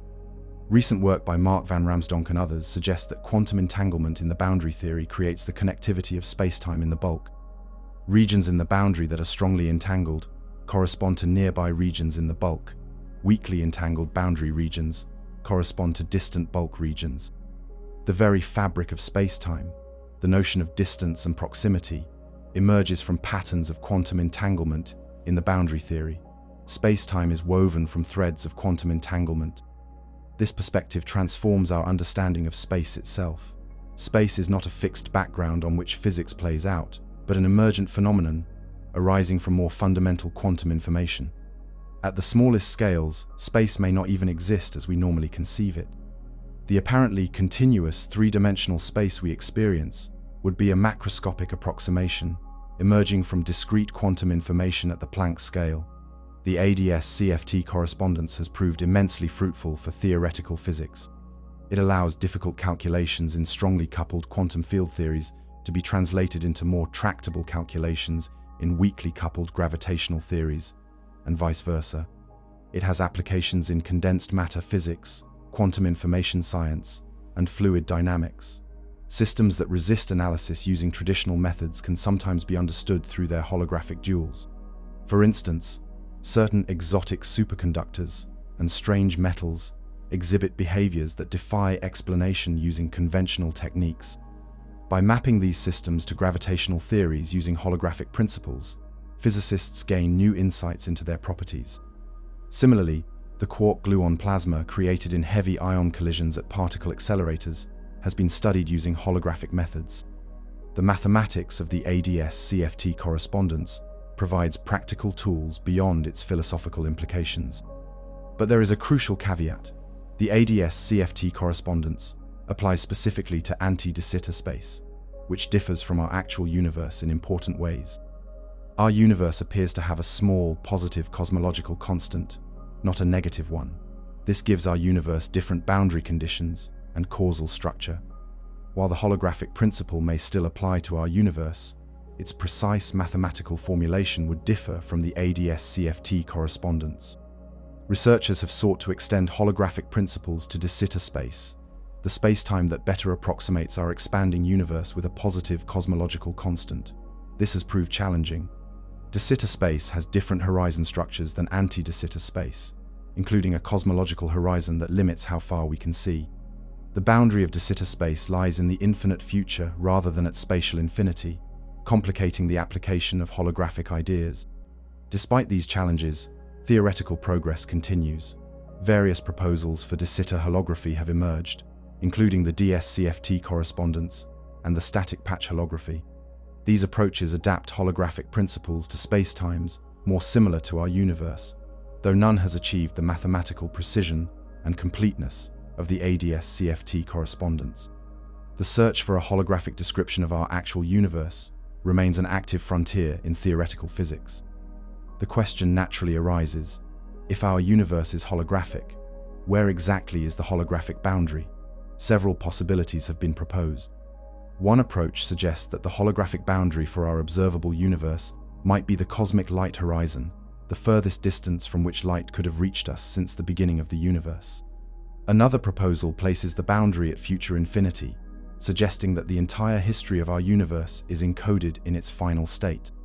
Yet another perspective comes from the holographic renormalization group, which connects physical theories at different energy scales.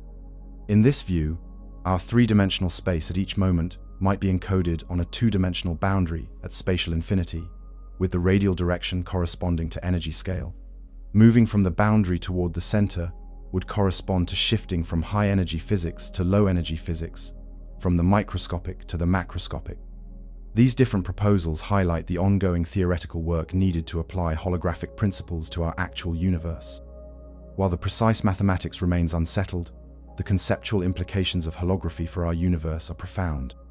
If the holographic principle holds generally, then all the information contained in our observable universe might be encoded on some distant two-dimensional surface. The three-dimensional reality we experience would be emergent, reconstructed from this boundary information.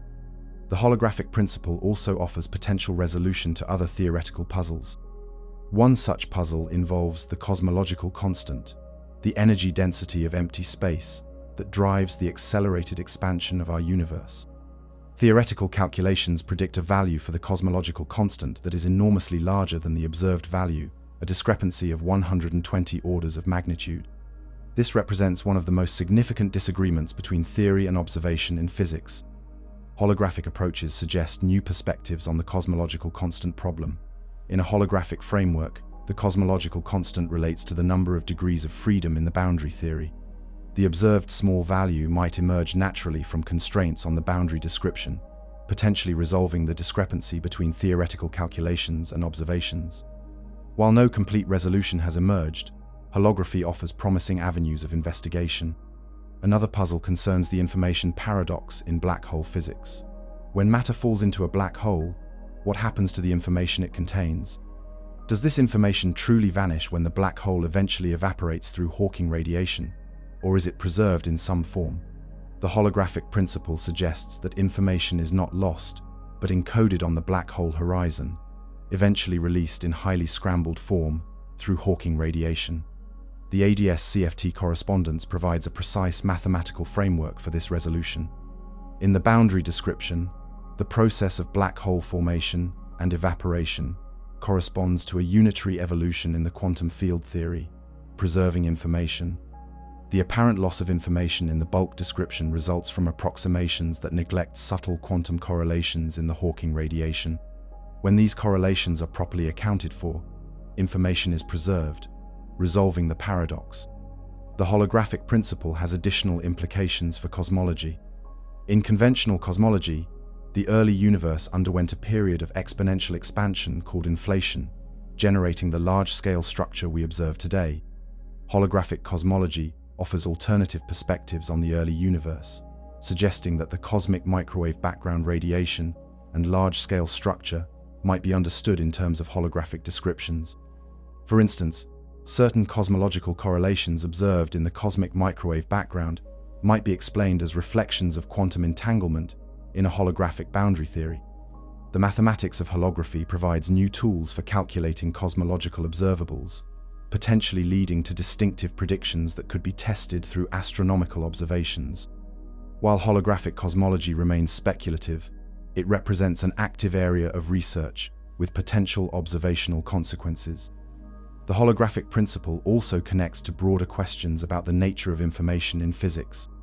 Throughout the 20th century, physics underwent a fundamental shift from viewing the world in terms of material substances to understanding it in terms of information.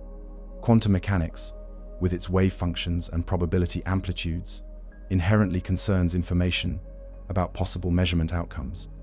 The holographic principle extends this informational perspective, suggesting that the very fabric of space-time emerges from patterns of quantum information. In a holographic universe, information would be fundamental, more basic than space, time, or matter. The physical world we experience would represent one manifestation of underlying information, not unlike how a computer simulation creates virtual environments from digital data. This perspective resonates with John Wheeler's famous phrase, "it from bit," suggesting that every physical thing, every it, derives from binary information, or bits. This informational view does not imply that our universe is literally a computer simulation created by advanced beings, as some popular discussions might suggest.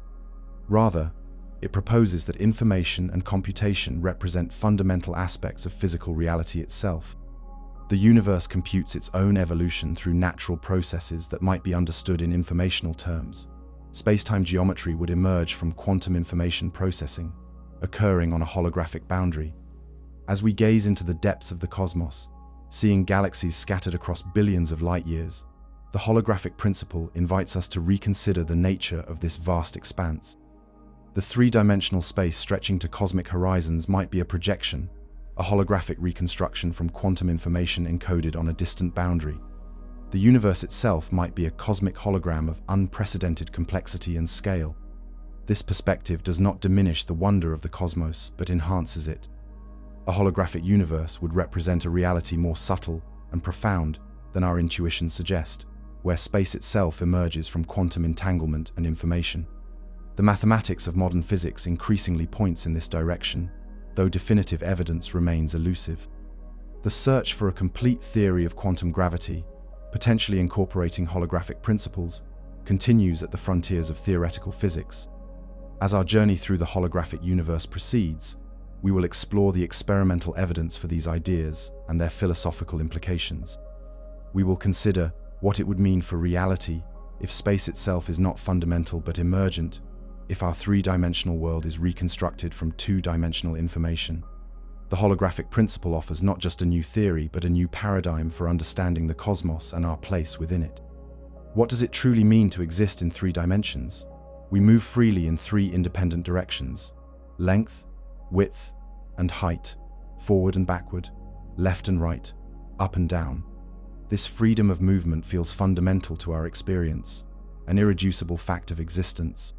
Yet the holographic principle challenges this intuition, suggesting that the third dimension might be emergent rather than fundamental, reconstructed from information encoded on a lower dimensional boundary. To appreciate this possibility, we must first understand what dimensions truly are. In mathematics, dimensions represent independent directions of movement or measurement.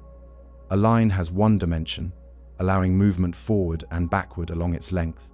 A plane has two dimensions, permitting movement in any combination of two perpendicular directions. Our familiar space has three dimensions, enabling movement in any combination of three mutually perpendicular directions. But dimensions need not be spatial. In physics, time constitutes a fourth dimension, distinct from the three spatial dimensions. In more advanced theories like string theory, additional dimensions may exist beyond the four of space-time. Some theories propose that our universe contains tiny, curled-up extra dimensions, too small to detect directly but influencing the physics we observe. These extra dimensions would not extend indefinitely like our familiar dimensions, but would be compactified, curled into microscopic loops or more complex shapes. The concept of dimensionality becomes even richer in the context of phase space, a mathematical space used in physics to describe the state of a system. For a single particle, its phase space has 6 dimensions, 3 representing position and 3 representing momentum. For a system of many particles, the phase space dimensionality grows, with 6 dimensions for each particle. A gas containing trillions of molecules has a phase space of trillions of dimensions, representing all possible configurations of position and momentum for each molecule. This abstract notion of dimensionality extends further in quantum mechanics, where the state of a system is represented by a wave function evolving in a high-dimensional configuration space. The wave function describes not certainties but probabilities, encoding the likelihood of finding particular configurations when measurements are made. This probabilistic, high-dimensional description represents one of the most successful and precisely tested theories in physics, despite its counterintuitive nature. Given these abstract notions of dimensionality, we can begin to appreciate how our intuitive understanding of three-dimensional space might not reflect the fundamental nature of reality. Just as the flat image on your retina creates the impression of three-dimensional depth through neural processing, our experience of three-dimensional space might emerge from more fundamental processes operating in fewer dimensions. The third dimension could be reconstructed from two-dimensional information, like depth in a hologram. Let us explore this idea more concretely. In a traditional hologram, a two-dimensional interference pattern encodes information about a three-dimensional scene. When properly illuminated, this flat pattern creates the illusion of depth, allowing us to see a three-dimensional image from different angles. The third dimension is not physically present in the hologram itself, but emerges from the interaction between the holographic plate and light. Depth is reconstructed from purely two-dimensional encoding. Similarly, in the holographic principle, the third dimension of space might emerge from quantum information encoded on a two-dimensional boundary. This boundary would not be a physical surface we could touch or see, but a theoretical construct at the edge of a region of space or at cosmological horizons.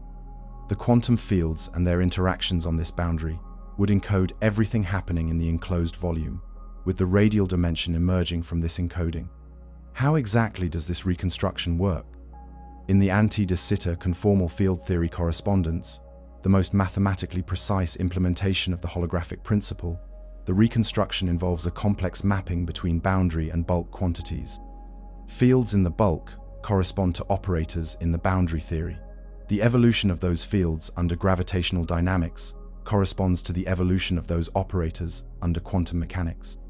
The radial dimension in the bulk, perpendicular to the boundary, corresponds to energy scale or length scale in the boundary theory. This mapping becomes especially illuminating when considering quantum entanglement. Recent work by theoretical physicists suggests that the connectivity of spacetime itself emerges from quantum entanglement between degrees of freedom in the boundary theory. Regions in the bulk are nearby because the corresponding degrees of freedom in the boundary are strongly entangled. Distant regions in the bulk correspond to weakly entangled boundary degrees of freedom. The very fabric of space, the notion of distance and proximity, emerges from patterns of quantum entanglement. This perspective transforms our understanding of dimensionality. The three dimensions of space would not be fundamental and irreducible, but emergent from quantum information and entanglement in a lower dimensional system. Just as the apparently continuous flow of a movie emerges from discrete frames projected in rapid succession, the apparently continuous three-dimensional space we experience would emerge from discrete quantum information at the Planck scale. This emergent view of dimensionality connects to broader questions about the nature of reality. Throughout the history of physics, what seemed fundamental at one level of understanding often emerged from deeper principles at a more fundamental level. Elements once thought indivisible were found to consist of atoms. Atoms yielded to subatomic particles. Particles revealed themselves as excitations of quantum fields. Now, space itself, the stage on which this drama unfolds, might emerge from more fundamental quantum information. An analogy from fluid dynamics helps illustrate this emergence. Consider a volume of water. At everyday scales, water appears continuous, described by properties like pressure, temperature, and flow. Yet these properties emerge from the collective behavior of trillions of discrete water molecules. The smooth, continuous fluid emerges from discrete, molecular constituents. Similarly, smooth, continuous space might emerge from discrete, quantum constituents encoded on a boundary. Another analogy comes from computing. When you play a video game, the three-dimensional virtual world on your screen emerges from digital information processed by the computer. The game world has no actual depth, but creates the compelling illusion of three-dimensional space.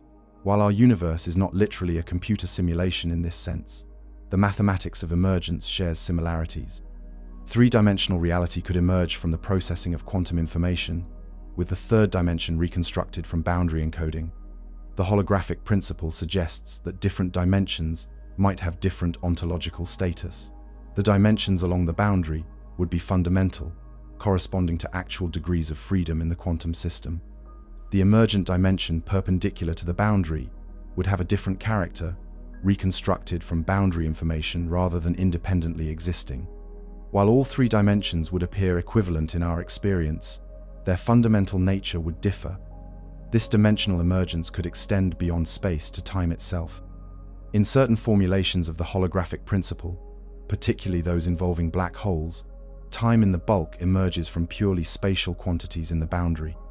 The flow of time as we experience it would emerge from the entanglement structure of a fundamentally timeless boundary system. This possibility connects to long-standing questions in quantum gravity regarding the nature of time and whether it exists fundamentally or emerges from deeper, timeless principles. The emergence of dimensions from quantum information resonates with other approaches to quantum gravity. Loop quantum gravity, a different approach to unifying quantum mechanics and general relativity, describes space-time as a network of quantized loops of gravitational field. In this picture, continuous space emerges from discrete network structures at the Planck scale. While the mathematical details differ from the holographic principle, both approaches suggest that continuous space emerges from discrete quantum structures. Similarly, causal set theory proposes that spacetime consists fundamentally of discrete elements connected by causal relationships. The continuous spacetime of general relativity would emerge as an approximation of this discrete causal structure at scales much larger than the Planck length. Again, the mathematical implementation differs from the holographic principle, but the conceptual theme of dimensional emergence persists across different approaches to quantum gravity.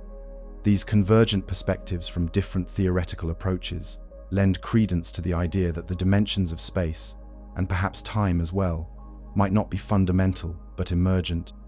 The three-dimensional space we inhabit could be reconstructed from quantum information and entanglement in a lower dimensional system, just as the depth in a hologram is reconstructed from interference patterns on a flat surface. This emergent view of dimensionality has profound philosophical implications. If space itself emerges from more fundamental quantum information, then everything existing within space would likewise be emergent. Particles, fields, forces, all the constituents of our physical reality would represent patterns in the underlying quantum information rather than independently existing entities. Reality would function like a cosmic hologram, with the three-dimensional world we experience emerging from two-dimensional encoding. But this perspective does not imply that our reality is illusory or unreal. Emergence describes how complex phenomena arise from simpler constituents following certain rules. Emergent phenomena are no less real than their constituents. The wetness of water emerges from molecular interactions, but water is truly wet. The consciousness of a brain emerges from neural activity, but consciousness is truly experienced. Similarly, the three-dimensional world emerges from quantum information, but this world is truly real. The holographic principle transforms our understanding of dimensions, suggesting that not all dimensions have equal ontological status. Some dimensions might be fundamental, corresponding to actual degrees of freedom in the underlying reality.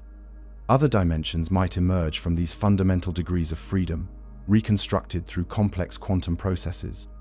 Our experience of three-dimensional space could represent such a reconstruction, with the third dimension emerging from two-dimensional quantum information.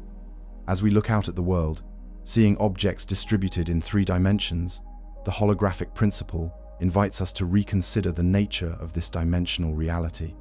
The depth we perceive, the freedom to move in three independent directions, might emerge from more fundamental processes operating on a distant boundary.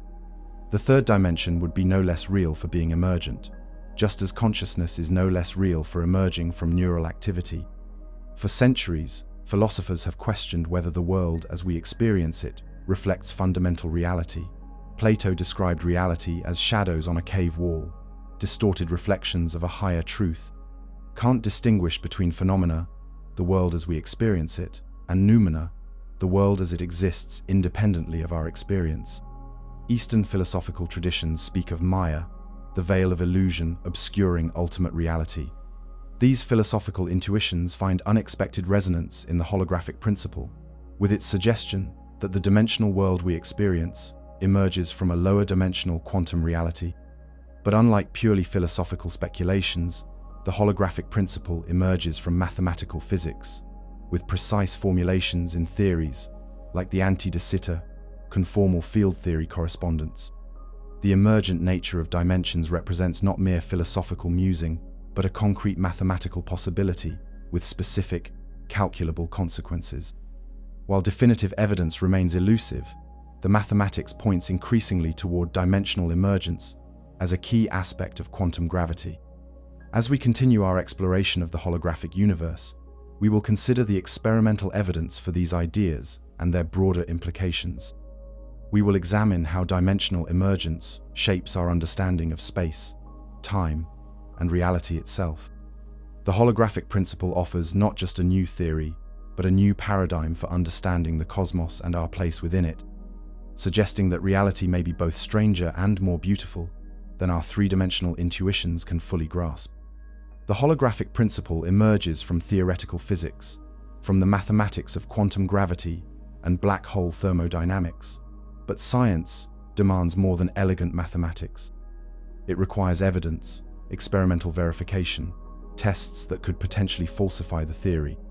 For a concept as profound as the holographic principle, suggesting that our three-dimensional reality emerges from two-dimensional information, what evidence might we seek?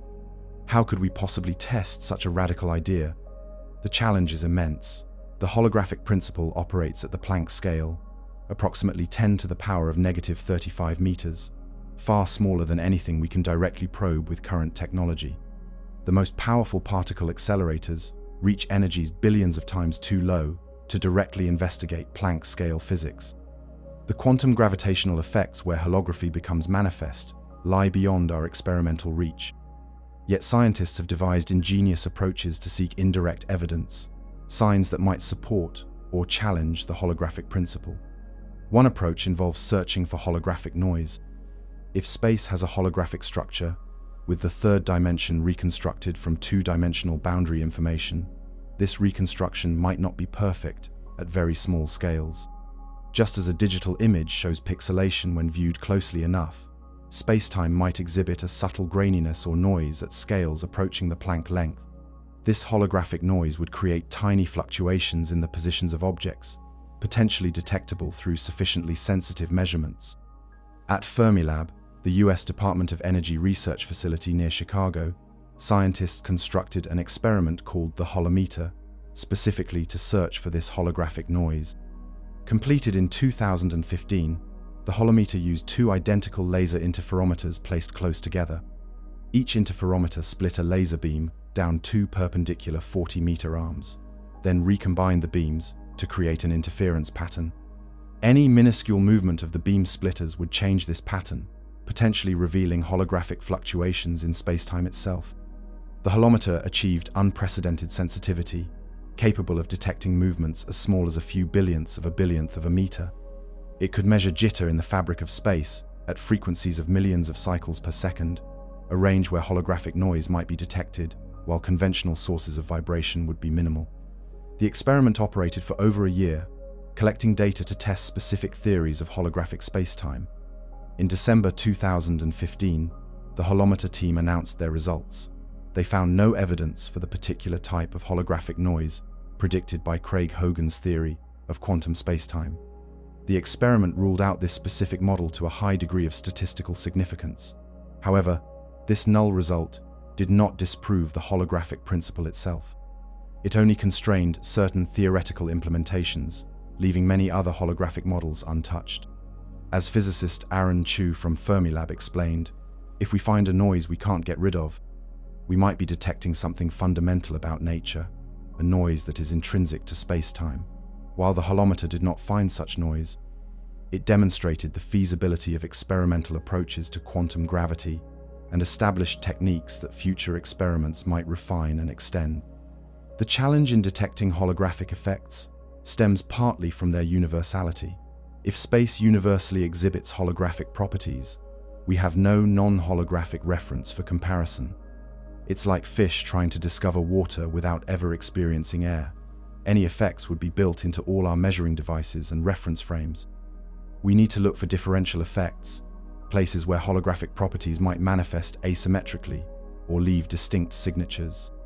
Another experimental approach involves gravitational wave detectors.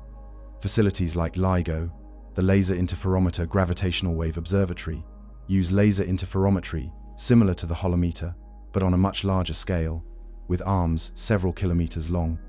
While primarily designed to detect gravitational waves from cosmic events like black hole collisions, these detectors might potentially observe quantum gravitational effects if properly modified and analyzed.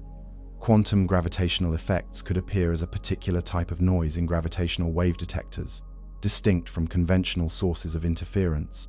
Research teams have analyzed data from GEO 600, a gravitational wave detector in Germany, looking for signs of holographic fluctuations.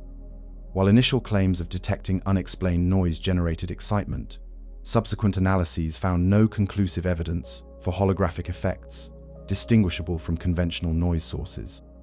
The search continues with increasingly sophisticated detectors. Future gravitational wave observatories, both on Earth and in space, will achieve greater sensitivity, potentially bringing holographic effects within reach. The European Space Agency's planned LISA mission, the Laser Interferometer Space Antenna, will detect gravitational waves from space, free from many terrestrial sources of interference. Such facilities might reveal subtle quantum gravitational effects predicted by holographic models. Beyond direct searches for holographic noise, scientists seek astronomical evidence that might support or challenge holographic physics. The holographic principle makes specific predictions about black holes, including their entropy, temperature, and the way they process information. Observations of black holes and their surroundings might reveal signatures consistent with holographic behavior. In 2019, the Event Horizon Telescope collaboration captured the first direct image of a black hole's shadow, a remarkable achievement of observational astronomy. While this image confirmed predictions of general relativity, it did not yet provide evidence specifically for holographic effects. Future observations with higher resolution and across multiple wavelengths might reveal subtler features around black holes that could distinguish between conventional and holographic models.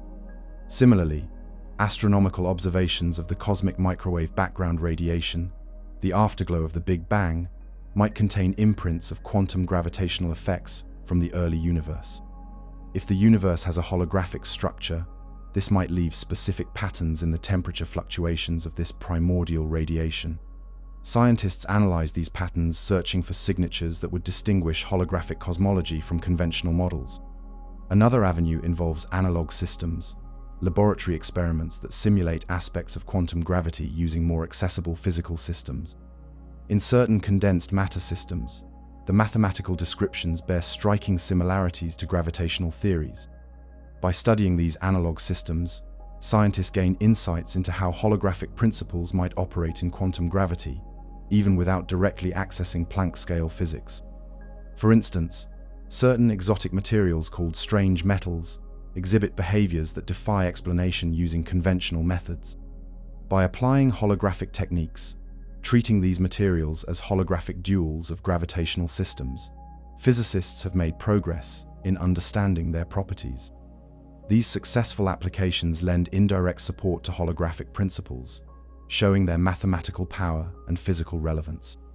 Quantum information experiments provide yet another approach.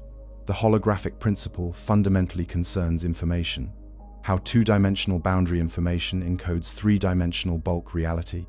Quantum computing and quantum information science explore the properties and limits of quantum information, potentially offering insights relevant to holographic physics. Experiments with quantum entanglement, quantum error correction, and quantum computational complexity might illuminate aspects of the holographic principle. The holographic principle makes specific predictions about quantum entanglement entropy, which measures quantum correlations between different regions. The Ryu-Takayanagi formula relates this entanglement entropy in the boundary theory to geometric quantities in the bulk, specifically the areas of certain minimal surfaces. Laboratory experiments with highly entangled quantum systems might test aspects of this relationship, providing evidence for holographic behaviors. While direct experimental verification of the holographic principle remains elusive, theoretical consistency provides compelling indirect evidence. The principle emerged not from arbitrary speculation but from attempts to resolve specific theoretical problems, particularly the black hole information paradox. It provides mathematically consistent resolutions to paradoxes that otherwise seem intractable, suggesting it captures something fundamental about quantum gravity. Moreover, the holographic principle unifies diverse theoretical approaches, finding implementation in string theory, loop quantum gravity, and other frameworks. This convergence suggests the principle may represent a universal aspect of quantum gravity rather than an artifact of particular theoretical approaches. When multiple independent lines of inquiry point toward the same conclusion, this lends credibility, even without direct experimental confirmation. The anti-de Sitter conformal field theory correspondence represents the most precisely formulated implementation of the holographic principle. This correspondence has passed numerous mathematical consistency checks and generated predictions subsequently confirmed through calculations. While not experimental in the conventional sense, these mathematical tests provide a form of evidence supporting the principle's validity within theoretical frameworks. The ongoing search for experimental evidence of the holographic principle illustrates both the challenge and promise of contemporary theoretical physics. The most fundamental questions about the nature of space, time, and reality lead to theories that push the boundaries of experimental accessibility. Yet the scientific method continues to advance, with increasingly sophisticated experiments gradually extending our reach toward the fundamental structure of reality.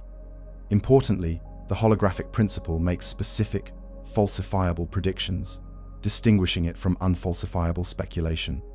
While technological limitations currently prevent definitive tests of many of these predictions, the principle establishes concrete expectations about the behavior of space, time, and information at quantum gravitational scales. Future experimental advances may bring these predictions within reach, potentially confirming or refuting the holographic nature of our reality. As physicist Jacob Bekenstein noted, the holographic principle sets an upper limit on the entropy or information that can be contained in a region of space, suggesting that the world we see with its 3 dimensions and 1 dimension of time is an approximation of something more fundamental that is 2-dimensional. This prediction about information density represents one of the principle's most distinctive and potentially testable aspects, though verifying it directly remains beyond our current capabilities. The experimental pursuit of holographic physics illustrates how science advances into the unknown. Theories initially emerge from mathematical consistency and theoretical necessity, often preceding experimental verification by decades or longer. General relativity predicted gravitational waves a century before their direct detection. The Higgs mechanism was proposed in the 1960s but confirmed experimentally only in 2012. Similarly, the holographic principle may await future experimental technologies for definitive testing. Perhaps most significantly, the holographic principle generates testable consequences across multiple scales, from Planck scale fluctuations to astronomical observations.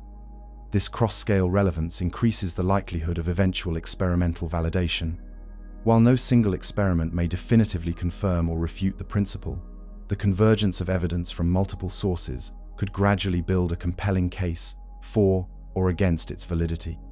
As we contemplate the current state of experimental evidence, we should maintain both scientific skepticism and philosophical openness. The holographic principle represents a profound reconceptualization of reality, suggesting that the three-dimensional world we experience emerges from two-dimensional information.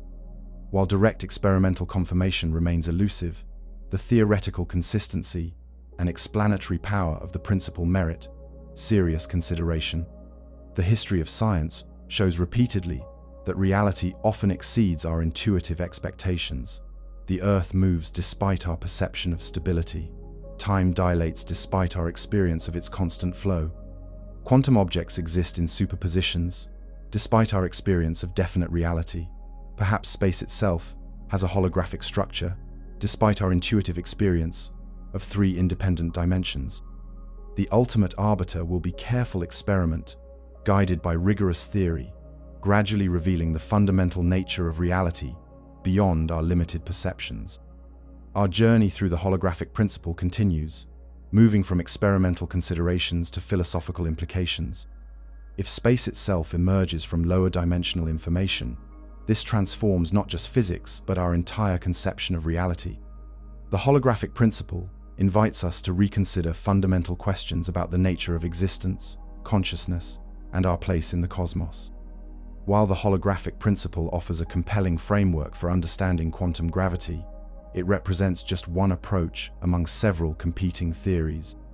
The quest to reconcile quantum mechanics with general relativity has spawned diverse theoretical frameworks, each with unique insights and challenges. By exploring these alternatives, we gain a more complete understanding of the theoretical landscape and appreciate the holographic principle in its broader context. Loop quantum gravity stands as one of the most developed alternatives to string theory and holography. Rather than treating space as continuous, loop quantum gravity proposes that space-time itself has a discrete quantum structure at the Planck scale. This approach envisions space-time as a network or foam of tiny loops, with each loop representing a quantum of space. These loops connect through nodes, forming a structure called a spin network, which evolves through time. Unlike string theory, which often requires extra dimensions, loop quantum gravity works directly with the standard 4 dimensions of space-time, making it conceptually simpler in some respects. It derives its mathematical formulation by applying quantum mechanical principles directly to Einstein's theory of general relativity. This approach leads to a quantized geometry, where areas and volumes come in discrete units rather than continuous values. One of the most striking predictions of loop quantum gravity involves the fate of black holes. The theory suggests that when matter collapses beyond a critical density, rather than forming a singularity of infinite density as general relativity predicts, it undergoes a quantum bounce. The collapsing matter rebounds, creating what some physicists call a white hole, which expels matter rather than consuming it. This process might even connect to the formation of new universes, a concept we will explore shortly. While loop quantum gravity differs from the holographic principle in its fundamental approach, certain parallels emerge. Both theories suggest that space-time is not fundamental, but emergent from more basic quantum structures. Both indicate that information plays a crucial role in the fundamental physics of gravity. Some researchers explore hybrid approaches, seeking connections between loop, quantum gravity, and holographic principles that might lead to a more unified framework. A different alternative comes from causal set theory, which proposes that space-time consists fundamentally of discrete elements connected by causal relationships. Rather than a continuous manifold, space-time would be a partially ordered set of events, with the ordering determined by which events can influence which other events. The familiar continuous space-time of general relativity would emerge as an approximation of this discrete causal structure at scales much larger than the Planck length. Causal set theory embodies a principle of relativity more fundamental than Einstein's, focusing on causal relationships rather than space-time geometry.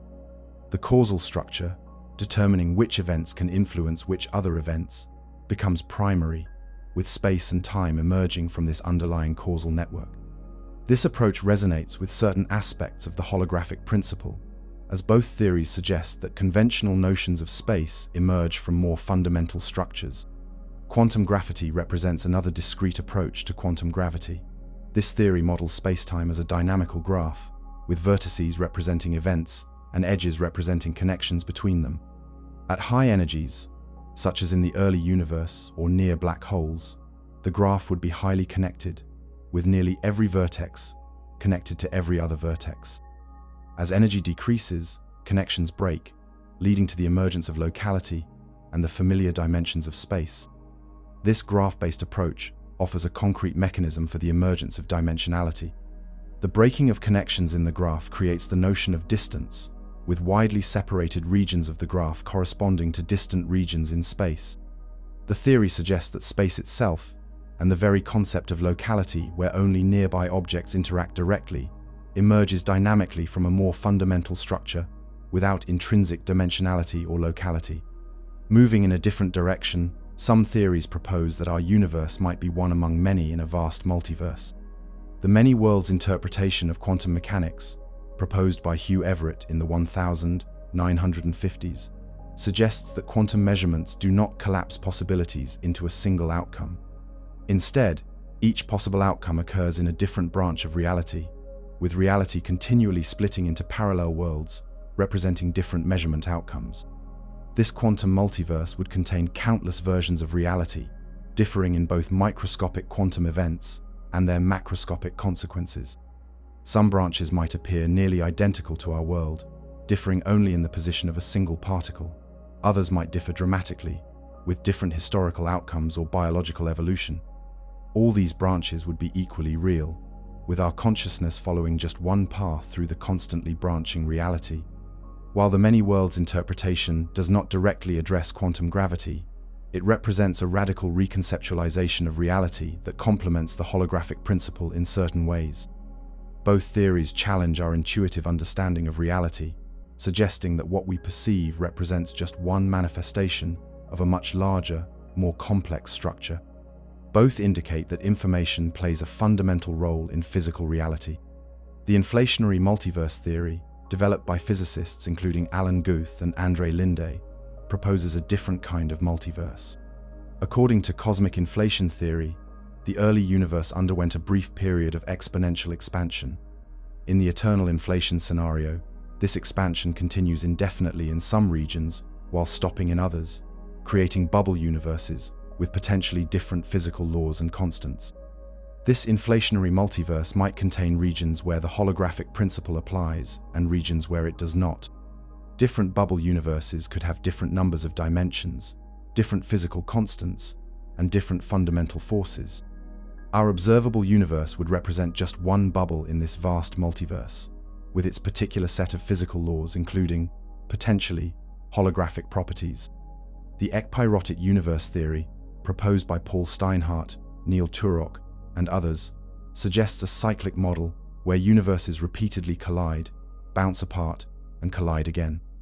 Each collision creates a Big Bang, initiating a new cycle of cosmic evolution. This model challenges the conventional view of a singular beginning to time and offers an alternative to inflationary cosmology for explaining the observed properties of our universe. In this cyclic framework, questions about the holographic principle take on new dimensions. Would holographic encoding persist across cycles? Would information from previous cycles influence subsequent ones? These questions connect to broader issues of information conservation and the ultimate fate of the universe, themes that resonate with the holographic principle's emphasis on information as fundamental. Closely related is the conformal cyclic cosmology proposed by Roger Penrose, which suggests that the end of one universe becomes the beginning of another. As the universe expands and all matter decays into radiation, it approaches a state indistinguishable from the early moments after the Big Bang. Penrose proposes that these states can be connected mathematically, creating a series of eons rather than a linear beginning and end to time. This conformal approach to connecting cosmic epochs relates interestingly to the conformal field theories that appear in the Anti-de Sitter conformal field theory correspondence, the most precise mathematical formulation of the holographic principle. Both involve conformal transformations that preserve angles but not distances, suggesting possible connections between these apparently different approaches to cosmology and quantum gravity. Digital physics represents yet another perspective, proposing that the universe fundamentally processes information like a computer. This approach, advocated by physicists including Edward Fredkin and Stephen Wolfram, suggests that space, time, matter, and energy emerge from computational processes operating on fundamental digital information. The universe would be algorithmic in nature, with its evolution governed by something akin to a cosmic computer program. While digital physics differs from the holographic principle in important ways, both frameworks emphasize the informational nature of reality.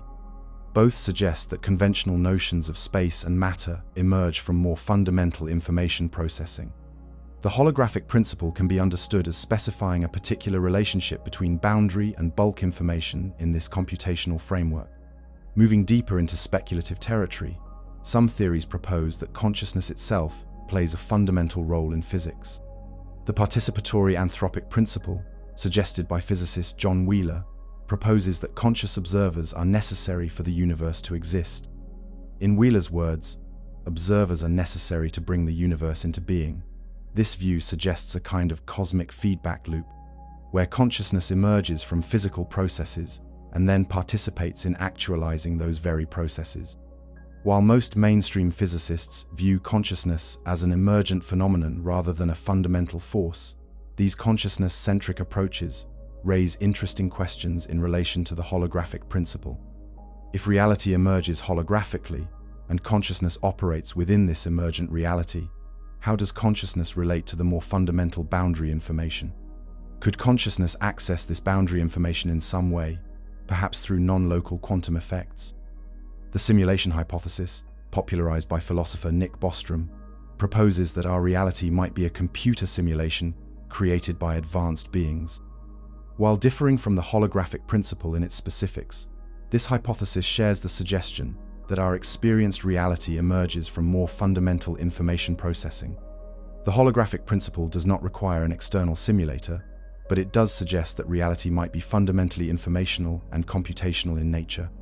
Closer to conventional physics, twistor theory, developed by Roger Penrose, offers a different approach to unifying quantum theory and gravity.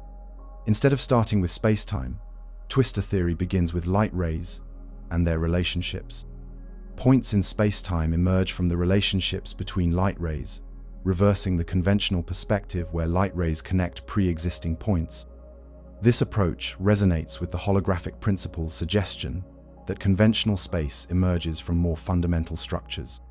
Various forms of modified gravity theories propose alterations to Einstein's equations rather than quantum gravity unification. Theories like modified Newtonian dynamics and F of R gravity alter the gravitational equations to account for phenomena like galaxy rotation curves and cosmic acceleration without invoking dark matter or dark energy. While these approaches differ fundamentally from the holographic principle, they illustrate the diversity of theoretical approaches to gravitational phenomena. Entropic gravity, proposed by Eric Verlinde, suggests that gravity is not a fundamental force, but an emergent phenomenon arising from changes in information entropy. In this view, gravity emerges from the statistical behavior of microscopic degrees of freedom, similar to how thermodynamic properties like temperature and pressure emerge from the collective behavior of molecules. This entropic approach shares with the holographic principle an emphasis on information as fundamental to gravitational physics. These diverse theoretical frameworks illustrate the richness of contemporary physics and cosmology. While the holographic principle offers profound insights, it exists within a complex theoretical landscape where multiple approaches compete and sometimes complement each other. No single framework has achieved definitive status, with each offering unique perspectives on the fundamental nature of reality. The holographic principle itself comes in various formulations. Beyond the anti-de Sitter conformal field theory correspondence, researchers explore de Sitter holography for universes with positive cosmological constant, flat space holography for asymptotically flat spacetimes, and black hole complementarity for reconciling different perspectives on black hole physics. These variations adapt holographic principles to different contexts, showing the flexibility of the holographic approach. What unifies many of these diverse theories, despite their differences, is the suggestion that our conventional understanding of space, time, and matter may not reflect the most fundamental level of reality. Whether through holography, loop quantum gravity, causal sets, or other frameworks, contemporary theoretical physics increasingly points toward an emergent universe, where familiar dimensions and properties arise from deeper structures that may defy our intuitive understanding. This convergence on emergence represents a profound shift in scientific thinking. Throughout much of scientific history, explaining complex phenomena meant reducing them to simpler, more fundamental constituents. Molecules reduced to atoms, atoms to subatomic particles, particles to quantum fields. This reductionist approach has proved enormously successful, but may reach its limits when addressing space-time itself. The new paradigm suggests that space and time themselves emerge from deeper principles, potentially information theoretic in nature. This emergent perspective does not invalidate reductionism, but complements it with a recognition that wholes can possess properties and behaviors not evident in their parts. Emergence describes how complex phenomena can arise from simpler constituents following specific rules. Temperature emerges from molecular motion, consciousness emerges from neural activity, and perhaps space itself emerges from quantum information. As we navigate this diverse theoretical landscape, certain themes recur across different frameworks. Information plays a fundamental role in physics, potentially more basic than matter or energy. Quantum entanglement creates connections that transcend conventional notions of space and locality. Boundaries and horizons take on special significance, often encoding information about the regions they enclose. These recurring themes suggest convergence towards certain insights, even as specific theoretical implementations differ. The mathematical connections between apparently different theories further suggest deeper unity. Dualities, mathematical equivalences between seemingly different theories, appear throughout contemporary theoretical physics. The anti-de Sitter conformal field theory correspondence represents one such duality, but others connect string theory to quantum field theory, different string theories to each other, and potentially other approaches to quantum gravity. These dualities suggest that our different theoretical frameworks may represent different perspectives on a single underlying reality. This multiplicity of theories and their interconnections calls for philosophical humility. No single framework, including the holographic principle, likely captures the complete truth about reality. Each theory offers a perspective, a lens through which to view certain aspects of reality while potentially obscuring others. The holographic principle provides profound insights into the informational nature of gravity and space-time, but other approaches illuminate different aspects of quantum gravity. The search for a theory of everything continues, with the holographic principle representing one promising approach among several. As theoretical development proceeds and experimental evidence accumulates, some theories will likely fall by the wayside, while others gain strength. The ultimate theory might incorporate elements from multiple existing frameworks, synthesizing their insights into a more comprehensive understanding of fundamental reality. As we contemplate these diverse theories of reality, we should appreciate both their differences and their commonalities. Each theory represents a human attempt to grasp the fundamental nature of existence, to understand the cosmos and our place within it. While these theories compete in some respects, they collectively advance our understanding, gradually revealing the extraordinary complexity and elegance of the universe. The holographic principle emerges from this theoretical landscape as a particularly profound contribution, suggesting that our three-dimensional reality emerges from two-dimensional information. Whether this principle proves definitively true, partially applicable, or ultimately superseded by other approaches, it has already transformed our understanding of gravity, information, and the nature of space-time itself. The next chapter of our exploration will consider what these insights mean for life in a potentially holographic universe. As we contemplate the profound implications of the holographic principle, a natural question arises. What does it mean for us, for our lives and experiences, if we inhabit a holographic universe? How might our understanding of ourselves change if the three-dimensional reality we perceive emerges from information encoded on a distant two-dimensional boundary? These questions take us beyond physics into the realm of personal meaning, inviting reflection on our place in a cosmos, potentially more subtle and interconnected than we previously imagined. First, we should clarify that living in a holographic universe would not mean living in an illusion in any trivial sense. The solidity of the ground beneath our feet, the warmth of sunlight on our skin, the complex sensations and emotions of daily life, all would remain real experiences. The holographic principle does not suggest that our experiences are hallucinatory or meaningless, only that the dimensional reality underlying those experiences may be different from our intuitive understanding.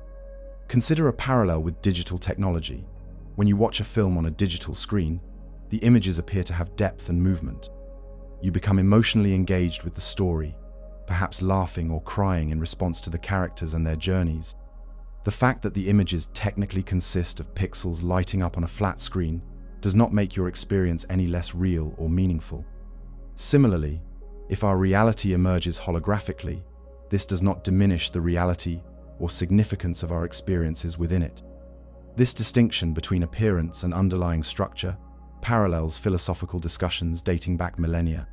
Plato distinguished between the world of appearances and the realm of forms, suggesting that what we perceive represents imperfect reflections of more fundamental realities. Immanuel Kant differentiated between phenomena, things as we experience them, and noumena, things as they exist in themselves. These philosophical intuitions find unexpected resonance in the holographic principle, which suggests a similar distinction between our three-dimensional experience and the more fundamental information structures from which it emerges. Indeed, the holographic principle might enhance, rather than reduce, our sense of meaning and connection.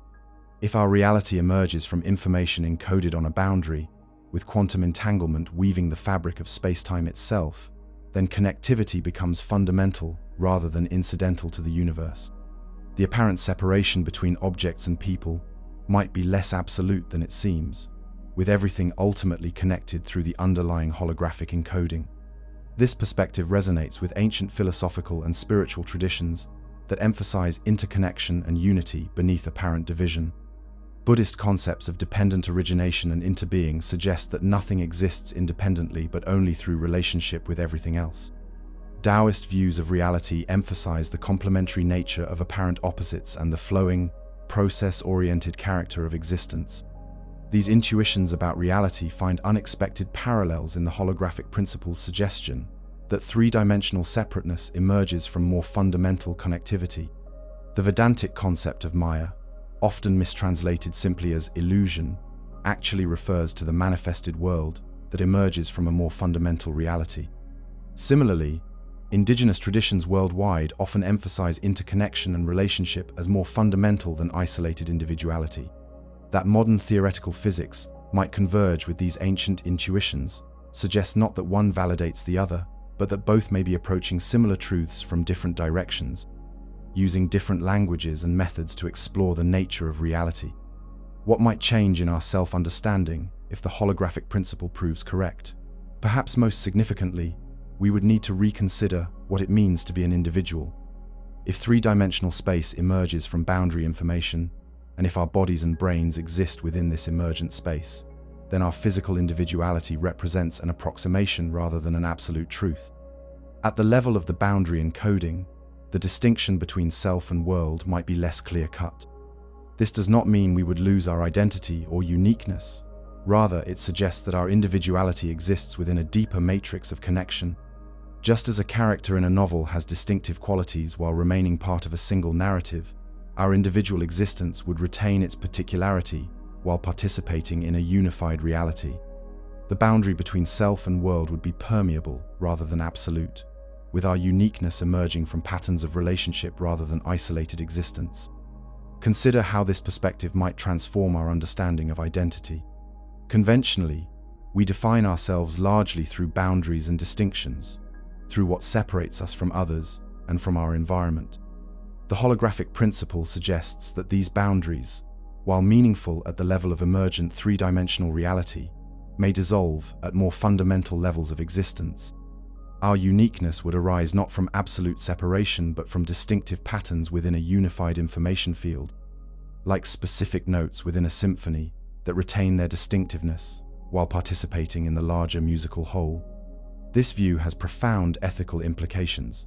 If separation represents an approximation rather than an absolute truth, then harm to others or to the environment ultimately reflects back on ourselves, not merely through causal chains but through the holographic interconnection of all reality. Ethics would emerge not from abstract rules imposed externally but from recognition of our fundamental interconnection. Compassion would arise naturally from understanding that others are not absolutely separate from ourselves, but participants in the same holographic unfolding of reality. Our understanding of consciousness might also transform in light of the holographic principle. Traditionally, Western philosophy has struggled with the seeming divide between consciousness and physical reality, between subjective experience and objective existence. Various forms of dualism propose that mind and matter represent fundamentally different substances or properties, while materialist approaches attempt to reduce consciousness to physical processes in the brain. The holographic principle offers a different perspective, suggesting that both physical reality and consciousness might emerge from more fundamental information. If space itself emerges from quantum information on a boundary, and if consciousness represents a particular organization of information in the brain, then the apparent divide between mind and matter might dissolve at a more fundamental level. Both would represent different manifestations of underlying information structures and processes. This approach parallels certain philosophical traditions that emphasize consciousness and matter as complementary aspects of a unified reality, rather than fundamentally different substances. Baruch Spinoza proposed that mind and matter represent different attributes of a single underlying reality, he called substance, or God. Alfred North Whitehead developed process philosophy, suggesting that experience represents the interior aspect of events that have exterior physical manifestations. These philosophical intuitions find unexpected resonance in the holographic principle's suggestion that both physical reality and consciousness might emerge from more fundamental information. Neuroscientist Carl Pribram proposed that the brain itself functions holographically, with memories and cognitive processes distributed throughout neural networks rather than localized in specific regions. When combined with physicist David Bohm's holographic model of the universe, this led to proposals that consciousness might access information non-locally through quantum processes. While speculative, such theories highlight potential connections between holographic physics and the nature of consciousness. The holographic brain theory remains controversial among mainstream neuroscientists, with conventional approaches emphasizing specific neural circuits and computational processes rather than holographic principles. However, neuroscience does confirm that memory and cognition involve distributed neural networks rather than simple localization, with information stored in patterns of connectivity rather than isolated neurons. Whether or not the brain functions precisely as Pribram suggested, the distributed, relational nature of neural information processing resonates with holographic principles. The holographic principle might also transform our understanding of time and causality. In conventional experience, time appears to flow linearly from past to future, with causes preceding effects. But in a holographic framework, time might emerge along with space from the boundary encoding. The complete history of a region might be encoded holographically, with past, present, and future existing simultaneously from the perspective of the boundary, even as we experience them sequentially from within the emergent space-time. This view resonates with relativity theory's block universe concept, where past, present, and future exist together in a four-dimensional manifold. The holographic principle might extend this perspective, suggesting that the entire four-dimensional history of our universe could be encoded on a three-dimensional boundary. Our experience of flowing time would emerge from our perspective within this holographically encoded history, like a character moving through the pages of an already written book. How might this view of time affect our lives? It need not eliminate meaning or choice, any more than recognizing that a novel exists completely on the shelf eliminates the significance of the character's journeys within the story. Our choices and experiences would remain real within the emergent space-time we inhabit. The holographic perspective simply offers a different view of how these experiences relate to the fundamental structure of reality, potentially opening new ways of understanding our temporal existence. This perspective on time resonates with philosophical traditions that question the absolute nature of temporal flow. Eastern philosophical traditions often emphasize the present moment as the meeting point of past and future, with both past and future existing as mental constructs in the present, rather than absolute realities. Augustine of Hippo suggested that past, present, and future exist in the mind as present memory, present attention, and present expectation.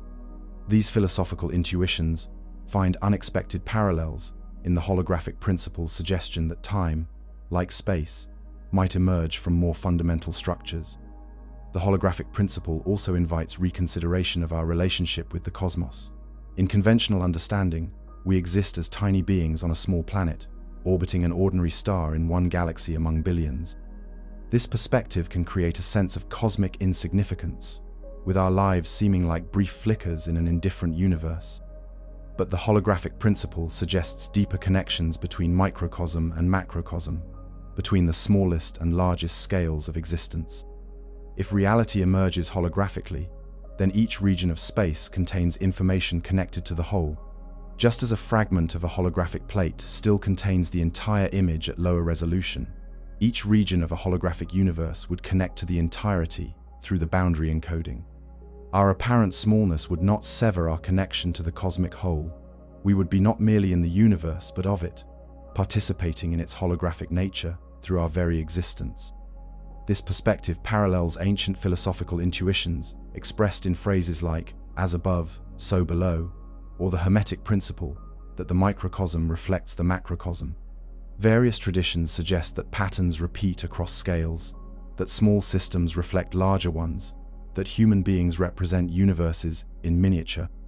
These intuitions find unexpected resonance in the holographic principle's suggestion that information about the whole universe might be encoded in each part, albeit at lower resolution. This perspective might inspire a sense of cosmic belonging rather than alienation. Our lives would represent unique manifestations of the universe's holographic unfolding, neither separate from cosmic processes nor insignificant within them. As physicist Brian Swimme suggests, we might understand ourselves as the universe become conscious of itself, the holographically emergent cosmos awakening to its own nature through the evolutionary development of conscious beings. Such cosmic belonging would not eliminate our distinctiveness but recontextualize it. Our uniqueness would not arise from isolation, but from the particular perspective we offer on reality, the specific way we participate in the holographic unfolding of the cosmos. Each conscious being would represent a unique vantage point on reality, a distinctive manifestation of the universe becoming aware of itself. Our significance would lie not in separation from cosmic processes, but in conscious participation in them. The holographic principle might also transform our understanding of information and meaning.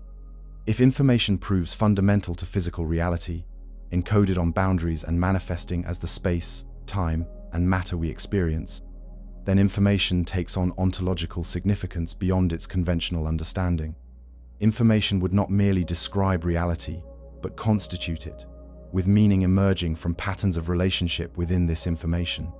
This perspective resonates with philosopher Charles Sanders Peirce's triadic model of semiotics, where meaning emerges from the relationship between sign, object, and interpretant. In a holographic universe, meaning would not be imposed externally on a meaningless physical substrate, but would emerge naturally from the relational patterns of information that constitute reality itself. The universe would be inherently meaningful, rather than indifferently physical, with meaning embedded in its holographic structure. This view recasts our role as meaning makers in the cosmos. Rather than imposing meaning on an indifferent universe, we might participate in the unfolding and recognition of meaning already inherent in reality's informational structure. Our art, science, philosophy, and spiritual practices would represent not the creation of meaning ex nihilo, but the discovery and elaboration of patterns already present in the holographic encoding of the cosmos. As philosopher Martin Heidegger suggested, human beings would serve as the clearing where being reveals itself, where the universe becomes conscious of its own meaning. How might we live differently if we understood ourselves as encoded in a cosmic hologram? Perhaps we would develop greater awareness of our interconnection with each other and the natural world. If separation represents an emergent approximation rather than a fundamental truth, then our ethical frameworks might evolve to reflect this deeper unity. Actions that harm others or damage ecosystems would be recognized as ultimately self-harming, given the holographic interconnection of all reality. We might also approach knowledge differently, recognizing that understanding emerges not from isolating phenomena, but from perceiving their relationships within larger patterns. The boundaries between disciplines would appear more permeable, with insights from physics, biology, psychology, and philosophy seen as different perspectives on a unified holographic reality rather than isolated domains of knowledge. Interdisciplinary approaches would flourish, recognizing that truth emerges from the holistic pattern rather than fragmented analysis. This epistemological shift might move beyond conventional analytical methods toward more integrative approaches to knowledge. While analysis, the breaking down of wholes into constituent parts, has proved enormously powerful in science, a holographic perspective suggests complementing this with synthesis, the recognition of how parts participate in emergent wholes. Each approach reveals different aspects of reality, with analysis illuminating constituent elements and synthesis revealing emergent properties that arise from their relationships. Together, they provide more complete understanding than either alone. The holographic principle might also transform how we understand creativity and innovation. If all information exists encoded on the boundary, then creative insight might involve accessing these patterns in new ways, rather than generating entirely novel content. As T.S. Eliot suggested, immature poets imitate, mature poets steal, recognizing that creativity often involves recombining existing elements into new relationships rather than creating ex nihilo. A holographic universe suggests that all possible information already exists encoded on the boundary, with creativity involving unique access to and recombination of this information. Our relationship with technology might also evolve in light of the holographic principle. Digital technologies increasingly create virtual environments that simulate three-dimensional reality, while artificial intelligence systems process vast amounts of information to recognize patterns and generate responses. These technologies could be understood not as separate from natural reality, but as extensions of the universe's inherent capacity to encode information and generate emergent realities. Rather than fearing technology as alien or threatening, we might recognize it as continuous with cosmic processes, participating in the same pattern of information, encoding, and reality emergence that characterizes the universe itself. This perspective would not eliminate ethical concerns about technology, but would place them within a broader understanding of how information generates reality, both in natural systems and human-created ones. In this view, virtual reality and augmented reality technologies would represent not escapes from reality, but extensions of the universe's holographic nature, creating new domains of experience through information processing. Artificial intelligence would represent not an alien other, but a new manifestation of the cosmos's inherent information processing capacity, a different form of the same processes that generate consciousness in biological systems. Our ethical frameworks for these technologies would evolve from understanding their continuity with natural processes rather than their separation from them. The holographic principle might also transform our understanding of art and aesthetics. If reality emerges from patterns of information, then aesthetic experience might involve recognition of these patterns at different scales and in different domains.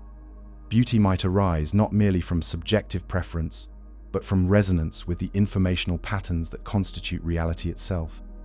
Art would represent not mere decoration or entertainment, but exploration of and participation in the holographic patterns of the cosmos, making visible aspects of reality not otherwise apparent. This view resonates with traditions that emphasize art as a means of revealing truth, rather than merely representing appearance. Heidegger suggested that art serves as the happening of truth, revealing aspects of reality obscured in ordinary perception. Indigenous traditions worldwide often understand art as revealing spiritual realities, rather than merely decorating physical ones. These traditions find unexpected resonance in the holographic principle's suggestion that artistic patterns might reveal aspects of reality's fundamental information structure not otherwise apparent. Perhaps most importantly, the holographic principle invites us to hold our scientific models lightly, recognizing them as approximations rather than final truths. If three-dimensional space emerges from a more fundamental reality that we cannot directly perceive, then humility becomes essential to wisdom. Our models, including the holographic principle itself, represent attempts to grasp a reality that may ultimately transcend our conceptual frameworks.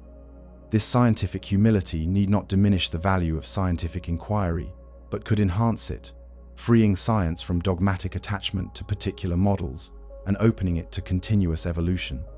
The holographic principle itself emerges from the recognition that previous models of space, time, and gravity proved incomplete when addressing black holes and quantum gravity. Future discoveries will likely reveal current models, including holographic ones, as approximate rather than final. The philosopher of science Karl Popper emphasized that scientific theories remain forever provisional, subject to refutation through new evidence or more comprehensive theories. This provisionality defines science rather than undermining it, distinguishing scientific theories from dogmatic assertions. The holographic principle exemplifies this scientific character, offering testable predictions while acknowledging its own limitations and remaining open to refinement or even replacement as understanding advances. As we navigate daily life in what might be a holographic universe, our experiences remain real and meaningful.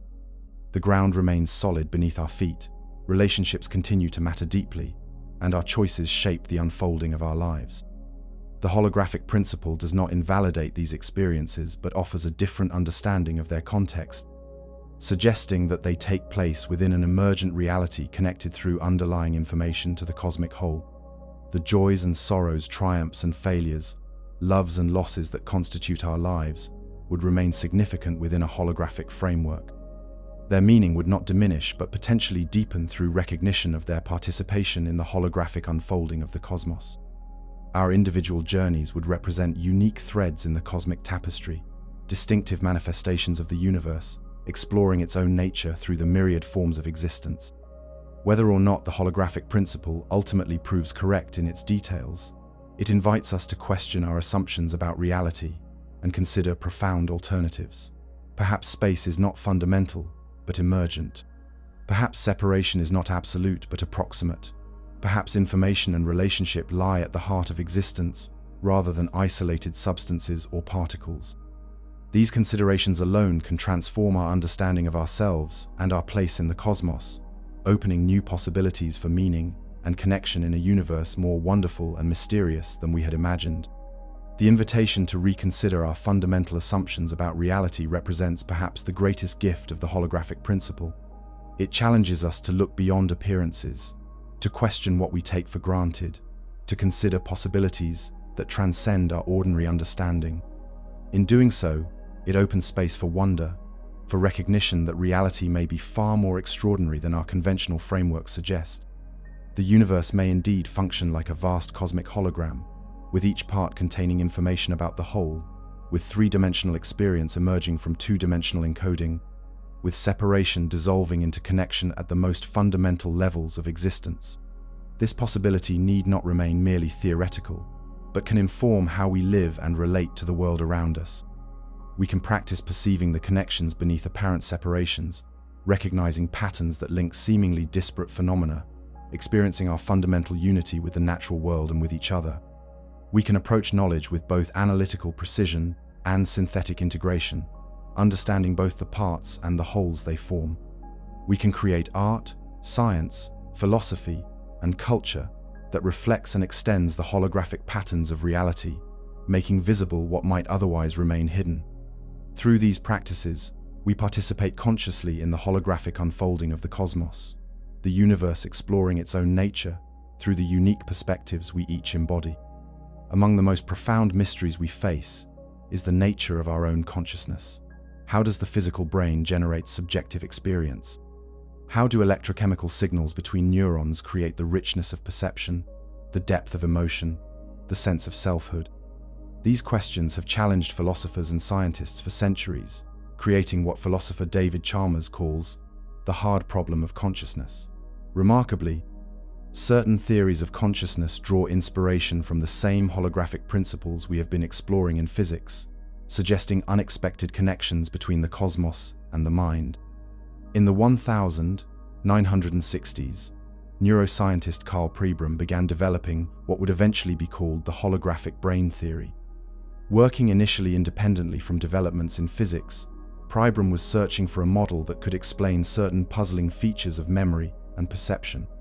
Traditional theories that located memories in specific brain regions faced significant challenges.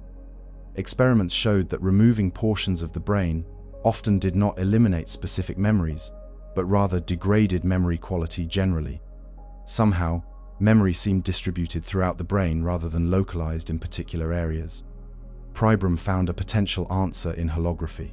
In a hologram, each fragment contains information about the whole image, just at lower resolution.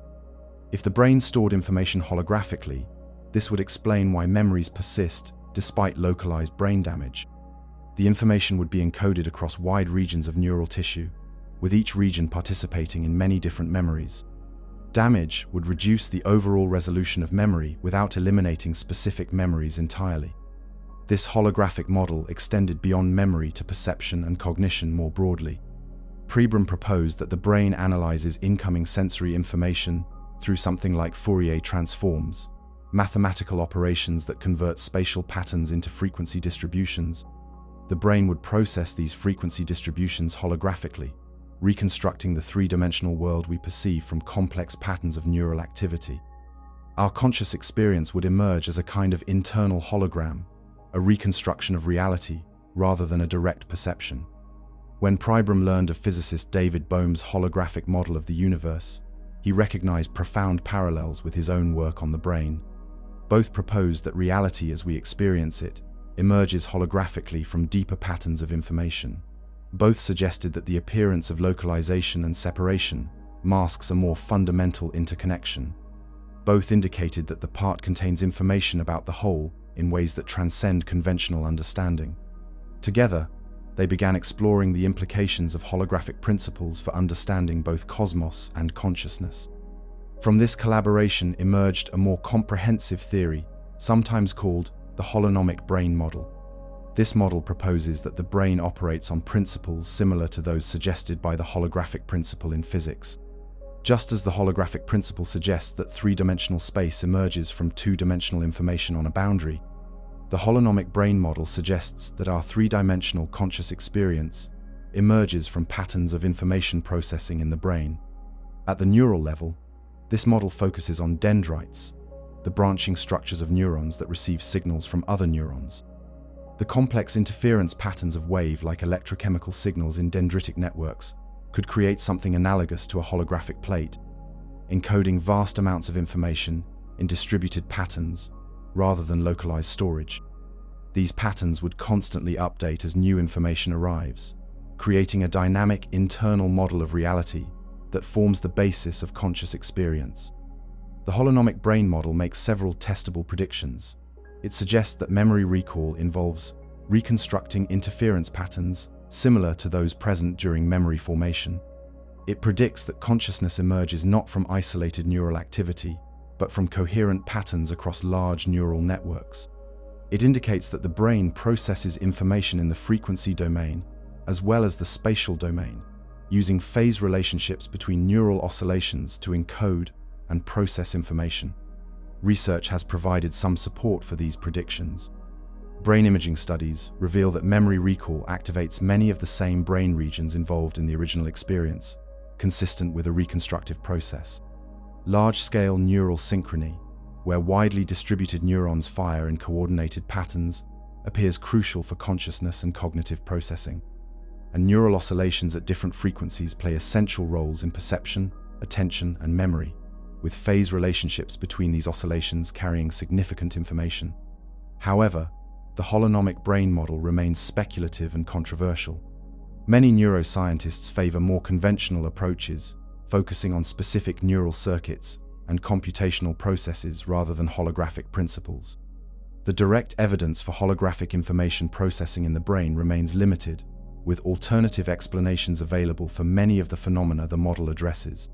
Like the holographic principle in physics, the holographic brain theory represents an intriguing possibility rather than an established fact. Beyond the specific details of neural processing, the holographic approach to consciousness raises profound philosophical questions. If conscious experience emerges holographically from distributed patterns of information processing, how does this relate to the holographic emergence of space itself, suggested by the holographic principle in physics? Could these represent different manifestations of a more fundamental holographic principle operating at multiple levels of reality? Some theorists have proposed deeper connections between quantum physics and consciousness, suggesting that quantum processes in the brain might enable holographic information processing beyond classical limitations. Physicist Roger Penrose and anesthesiologist Stuart Hameroff developed the orchestrated objective reduction theory, proposing that quantum coherence in microtubules within neurons could support consciousness. While highly speculative and controversial among mainstream neuroscientists, such theories highlight ongoing attempts to connect quantum physics, including potentially holographic aspects, with the phenomenon of consciousness. The holographic approach to consciousness also relates to philosophical debates about the relationship between mind and matter. Traditional approaches include dualism, which posits mind and matter as fundamentally different substances or properties, and materialism, which attempts to reduce mind to physical processes. The holographic perspective suggests a potential third way, where both physical reality and consciousness emerge from more fundamental information patterns. Mind and matter would represent different manifestations of underlying information rather than entirely separate categories or one reducing to the other. This informational approach resonates with certain philosophical traditions. American pragmatist Charles Sanders Peirce proposed that mind and matter might both emerge from something more fundamental that he called mind-matter. Philosopher Alfred North Whitehead developed process philosophy, suggesting that reality consists not of substances, but of momentary experiences or actual occasions that integrate information from their past into new moments of becoming. These philosophies anticipated contemporary informational approaches to both physics and consciousness. The holographic brain theory also connects to questions of self and identity. If consciousness emerges holographically from distributed patterns, rather than residing in a specific location, this challenges conventional notions of the self as a unified entity situated at a particular point in space. Instead, selfhood would emerge from dynamic patterns of information integration across the brain and perhaps beyond, with boundaries between self and world more permeable than traditionally assumed. This view resonates with both certain contemplative traditions and contemporary neuroscience. Buddhist psychology describes the self as an emergent process rather than a fixed entity, constantly reconstructed from changing elements of experience. Neuroscientist Antonio Damasio similarly describes the self as a dynamic process of integration rather than a static thing, with different levels of selfhood from basic bodily awareness to autobiographical identity emerging through hierarchical integration of information. The holographic approach to consciousness also raises questions about the relationship between individual and collective awareness. If each brain constructs its reality holographically from information patterns, and if these patterns include information about other conscious beings, could multiple consciousnesses participate in shared holographic construction? This would not mean merging into a single consciousness, but rather participating in intersubjective creation of reality through information exchange and integration. Such intersubjective holography might help explain phenomena like empathy, where we seem to directly apprehend others' experiences, or collective intelligence, where groups sometimes solve problems more effectively than individuals working alone. These phenomena might involve shared participation in holographic information processing that transcends individual boundaries while preserving individual perspectives. The holographic principle suggests that separation and unity coexist at different levels of reality, potentially applying to consciousness as well as physics. The holographic brain theory also has implications for artificial intelligence and the potential for machine consciousness. If consciousness emerges holographically from distributed information processing rather than requiring special substances or properties unique to biology, then artificial systems with sufficient complexity and appropriate information processing architecture might potentially generate conscious experience. The key would be implementing holographic principles of distributed, coherent information processing, rather than merely increasing computational power. As we contemplate these connections between holographic physics and theories of consciousness, we should maintain scientific humility. Both the holographic principle in physics and holographic models of the brain remain theoretical frameworks, not definitively established facts. The relationships between them involve speculative connections rather than proven identities. Consciousness itself remains incompletely understood, with multiple viable theories competing to explain its nature and origins. Yet the parallels between holographic approaches to physics and consciousness seem too significant to dismiss as mere coincidence. Both suggest that reality emerges from patterns of information rather than existing as fundamental substances. Both propose that apparent localization and separation mask deeper connection and integration. Both indicate that parts contain information about wholes in ways that transcend conventional understanding. These parallels invite consideration of a more unified understanding of reality, where similar principles operate across different domains and scales. Perhaps the most profound implication of connecting holographic physics with holographic consciousness involves our relationship with the cosmos. If both space itself and our conscious experience emerge holographically from more fundamental patterns of information, this suggests an intimate connection between mind and universe, not as separate domains, but as different manifestations of underlying principles. Our consciousness would not be alien to the cosmos, but continuous with it, emerging through similar processes that generate reality at all scales. This perspective invites us to recognize ourselves not as isolated observers of an external universe, but as participants in a holographically emergent reality. Our conscious experiences would represent the universe coming to know itself through localized patterns of information integration that nevertheless remain connected to the whole. As physicist Freeman Dyson suggests, the universe in some sense must have known we were coming, not through mystical predestination but through the inherent potential for consciousness within its holographic nature. As we continue exploring the holographic universe and its implications for consciousness, the boundaries between scientific theory and philosophical reflection inevitably blur. The questions we face concerning the fundamental nature of space, time, matter, and mind transcend traditional disciplinary boundaries. The holographic principle in both physics and neuroscience offers not final answers, but suggestive directions, inviting us to consider reality as more subtle, integrated, and information-based than conventional perspectives suggest. Throughout our exploration of the holographic principle, we have ventured to the frontiers of human knowledge, where mathematics suggests possibilities beyond our ordinary perception and intuition. These journeys to the edge of understanding reveal both the extraordinary power of human intellect and its inherent limitations. As we approach the conclusion of our exploration, let us consider the boundaries of what we can know about the holographic nature of reality, the places where theory breaks down, and why we might never fully grasp what space truly is. Science progresses through cycles of discovery, explanation, and new mystery. Each answer reveals new questions.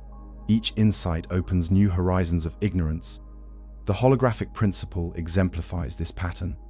It emerged as a proposed resolution to the black hole information paradox, but generated profound new questions about the fundamental nature of space, time, and information.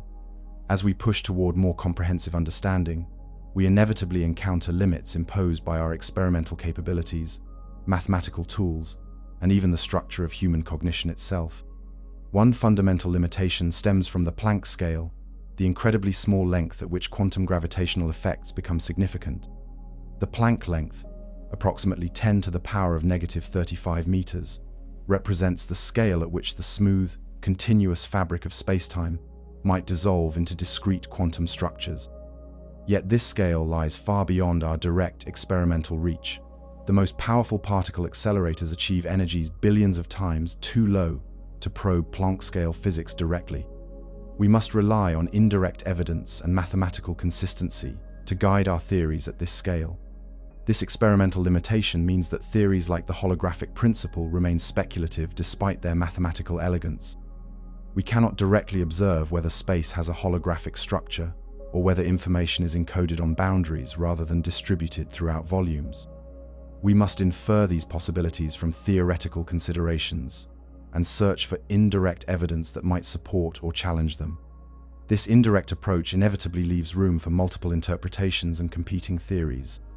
Beyond experimental limitations, we face conceptual challenges in understanding quantum gravity. Our minds evolved to navigate the macroscopic world of moderate scales and speeds, not the extreme conditions of black holes or the early universe. Our intuitions, shaped by this evolutionary history, often fail us when dealing with quantum mechanics or general relativity individually. When these theories combine in quantum gravity, the challenge intensifies. Concepts like space, emerging from entangled quantum information, push against the limits of human imagination. The mathematician and physicist Eugene Wigner wrote about the unreasonable effectiveness of mathematics in the natural sciences, noting the surprising ability of mathematical structures to describe physical reality. Yet mathematics itself has limitations. Gödel's incompleteness theorems demonstrate that any consistent mathematical system, sufficiently complex to include basic arithmetic, contains statements that are true but unprovable within that system. This suggests inherent limitations to formal systems of knowledge, potentially including theoretical physics. When applying mathematics to quantum gravity, we encounter additional challenges. The mathematical tools that work brilliantly for quantum mechanics or general relativity separately often break down when trying to combine these theories.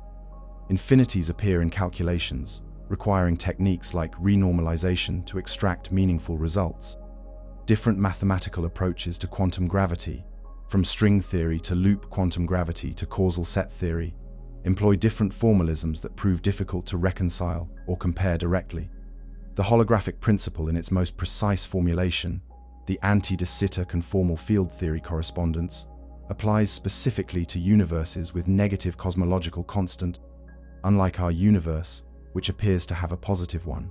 Extending the principle to de Sitter space, or flat space, remains challenging, with multiple competing approaches and no definitive resolution. The mathematics that works elegantly in one context becomes problematic in others, revealing the boundaries of our current mathematical understanding. Language itself imposes further limitations. We describe quantum gravity and holographic physics using terms like space, time, information, and emergence. But these words carry connotations from everyday experience that may not apply at the fundamental level of reality. When we say space emerges from quantum information, what precisely do we mean? Our language evolved to describe macroscopic phenomena, not the fundamental nature of reality, creating inevitable gaps between what we can express and what might actually be.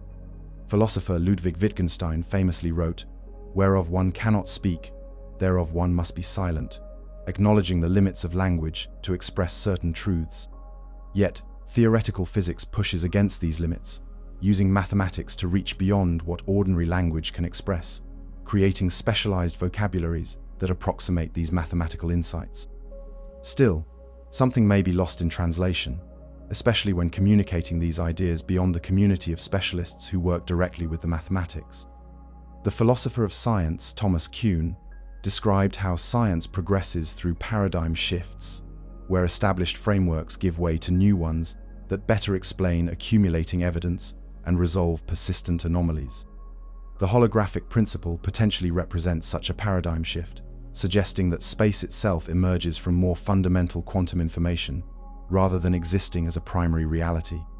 But paradigm shifts create periods of conceptual instability and competing interpretations before new consensus emerges. We currently exist in such a period regarding quantum gravity, with multiple viable approaches and no definitive experimental evidence to select among them. The holographic principle has gained significant traction, especially through the anti-de Sitter conformal field theory correspondence. But competing frameworks like loop, quantum gravity, and causal set theory offer alternative perspectives.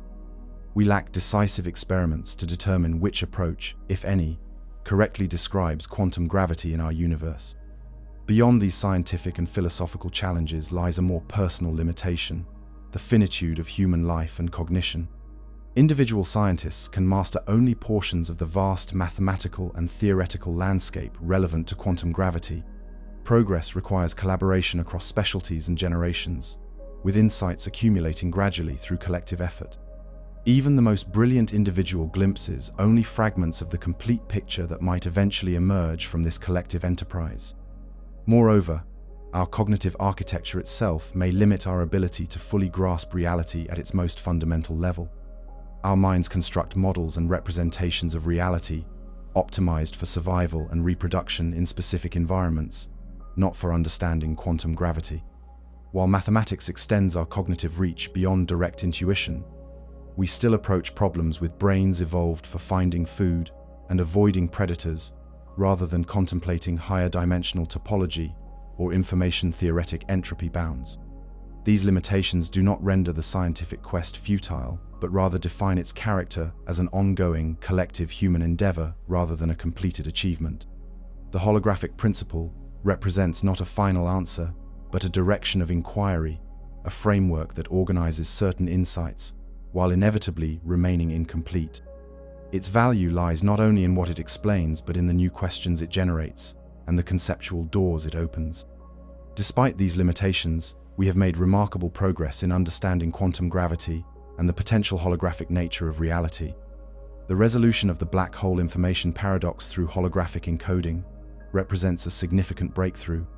The precise mathematical formulation of the anti-de Sitter conformal field theory correspondence provides a concrete implementation of holographic principles. Ongoing theoretical work extends these insights to contexts more similar to our actual universe.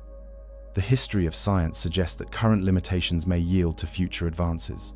Einstein's theories of relativity overcame limitations in Newtonian physics that once seemed insurmountable. Quantum mechanics resolved paradoxes in classical physics that defied conventional explanation. Future theoretical insights, mathematical tools, and experimental techniques may similarly transcend current limitations in understanding quantum gravity and the holographic principle. The philosopher of science Karl Popper emphasized that scientific knowledge remains perpetually provisional, subject to revision based on new evidence and insights. This provisionality defines science rather than undermining it, distinguishing scientific theories from dogmatic assertions. The holographic principle exemplifies this scientific character, offering testable predictions while acknowledging its own limitations and remaining open to refinement or even replacement as understanding advances. This provisional, evolving character extends to our understanding of space itself. What we call space may represent not a fundamental entity, but an emergent approximation, a macroscopic manifestation of more fundamental quantum information and entanglement. The smooth, continuous, three-dimensional space we experience would be analogous to temperature, which emerges from the collective behavior of molecules, but does not exist at the level of individual particles. If space itself emerges in this way, we may never know what space truly is, in the sense of reducing it to something more fundamental and intuitive. The more fundamental level would involve quantum information, entanglement, and mathematical structures that defy direct visualization or intuitive understanding.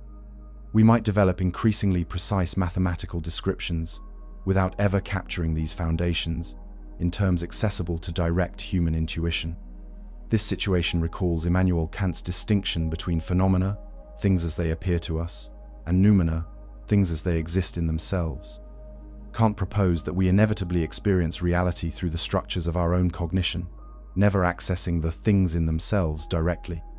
While modern science transcends many of the specific limitations Kant identified, his general insight about the mediated character of human knowledge remains relevant, especially at the frontiers of theoretical physics.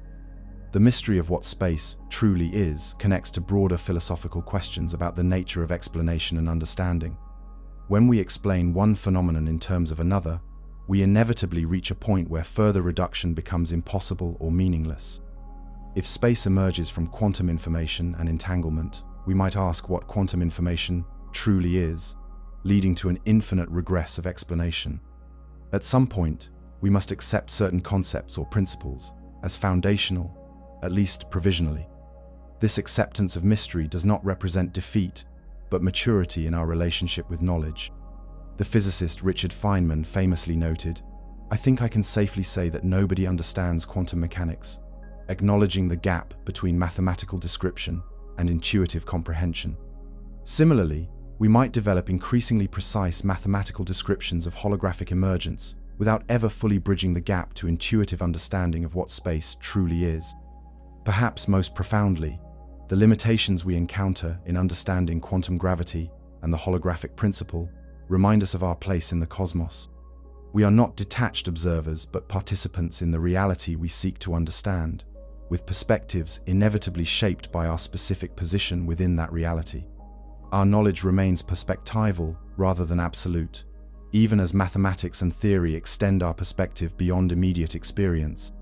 If the universe indeed functions holographically, with three-dimensional reality emerging from two-dimensional information, this would represent one of the most profound discoveries in the history of physics.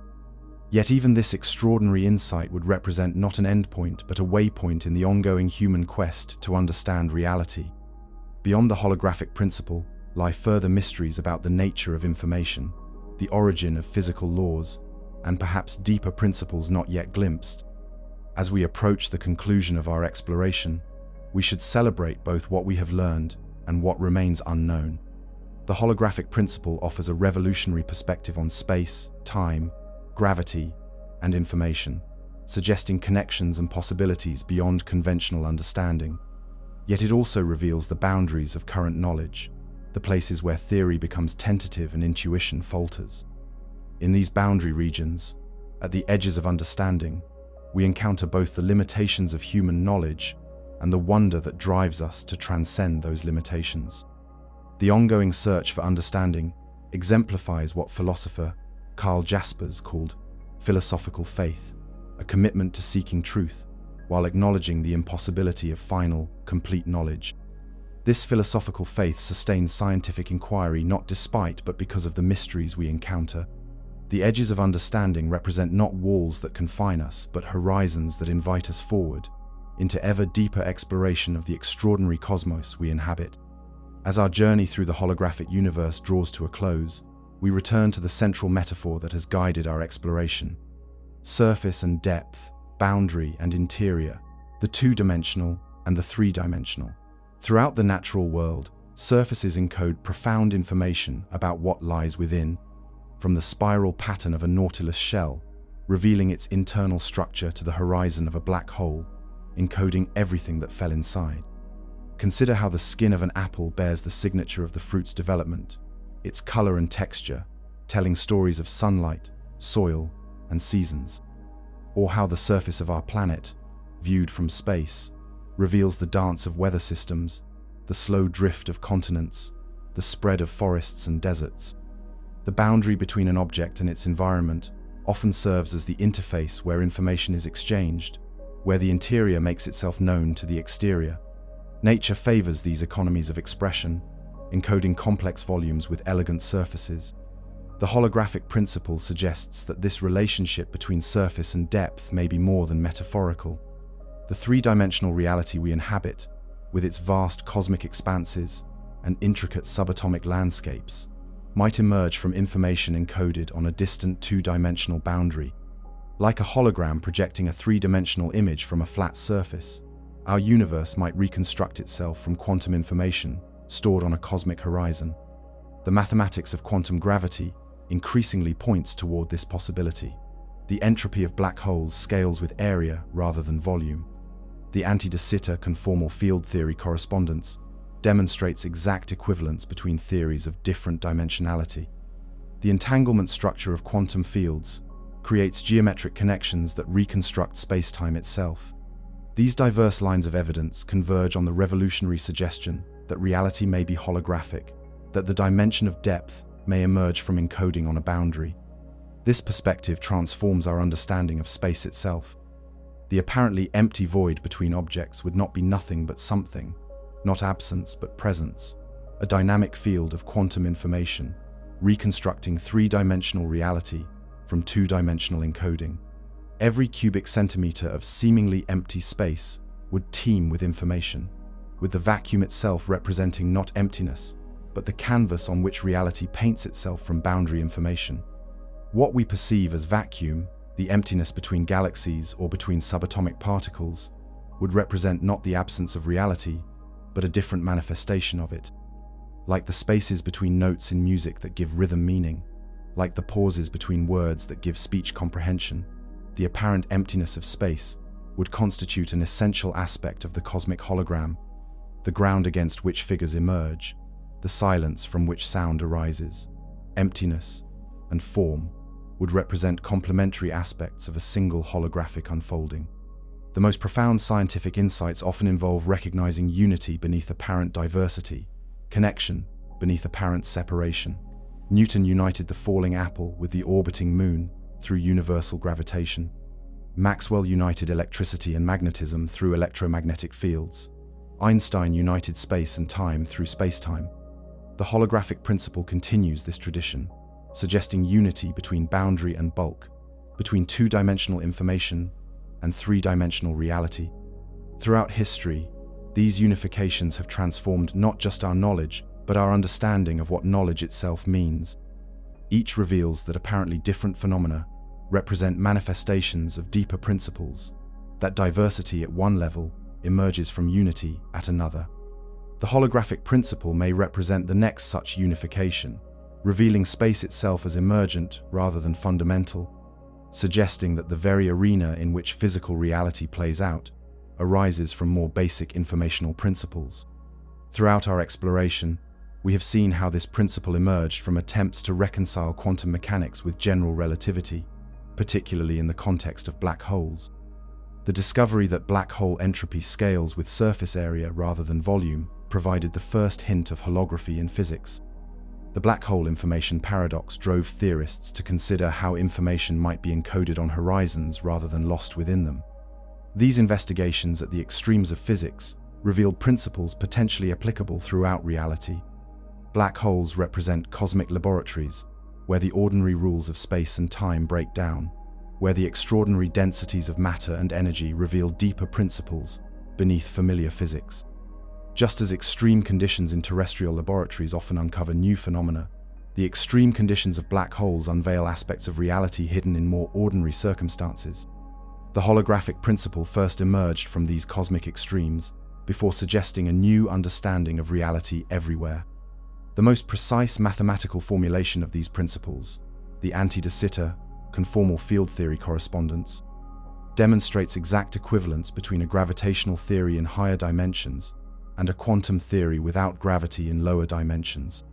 While this specific correspondence applies to universes unlike our own, it provides a concrete implementation of holographic principles, showing mathematically how three-dimensional physics might emerge from two-dimensional information.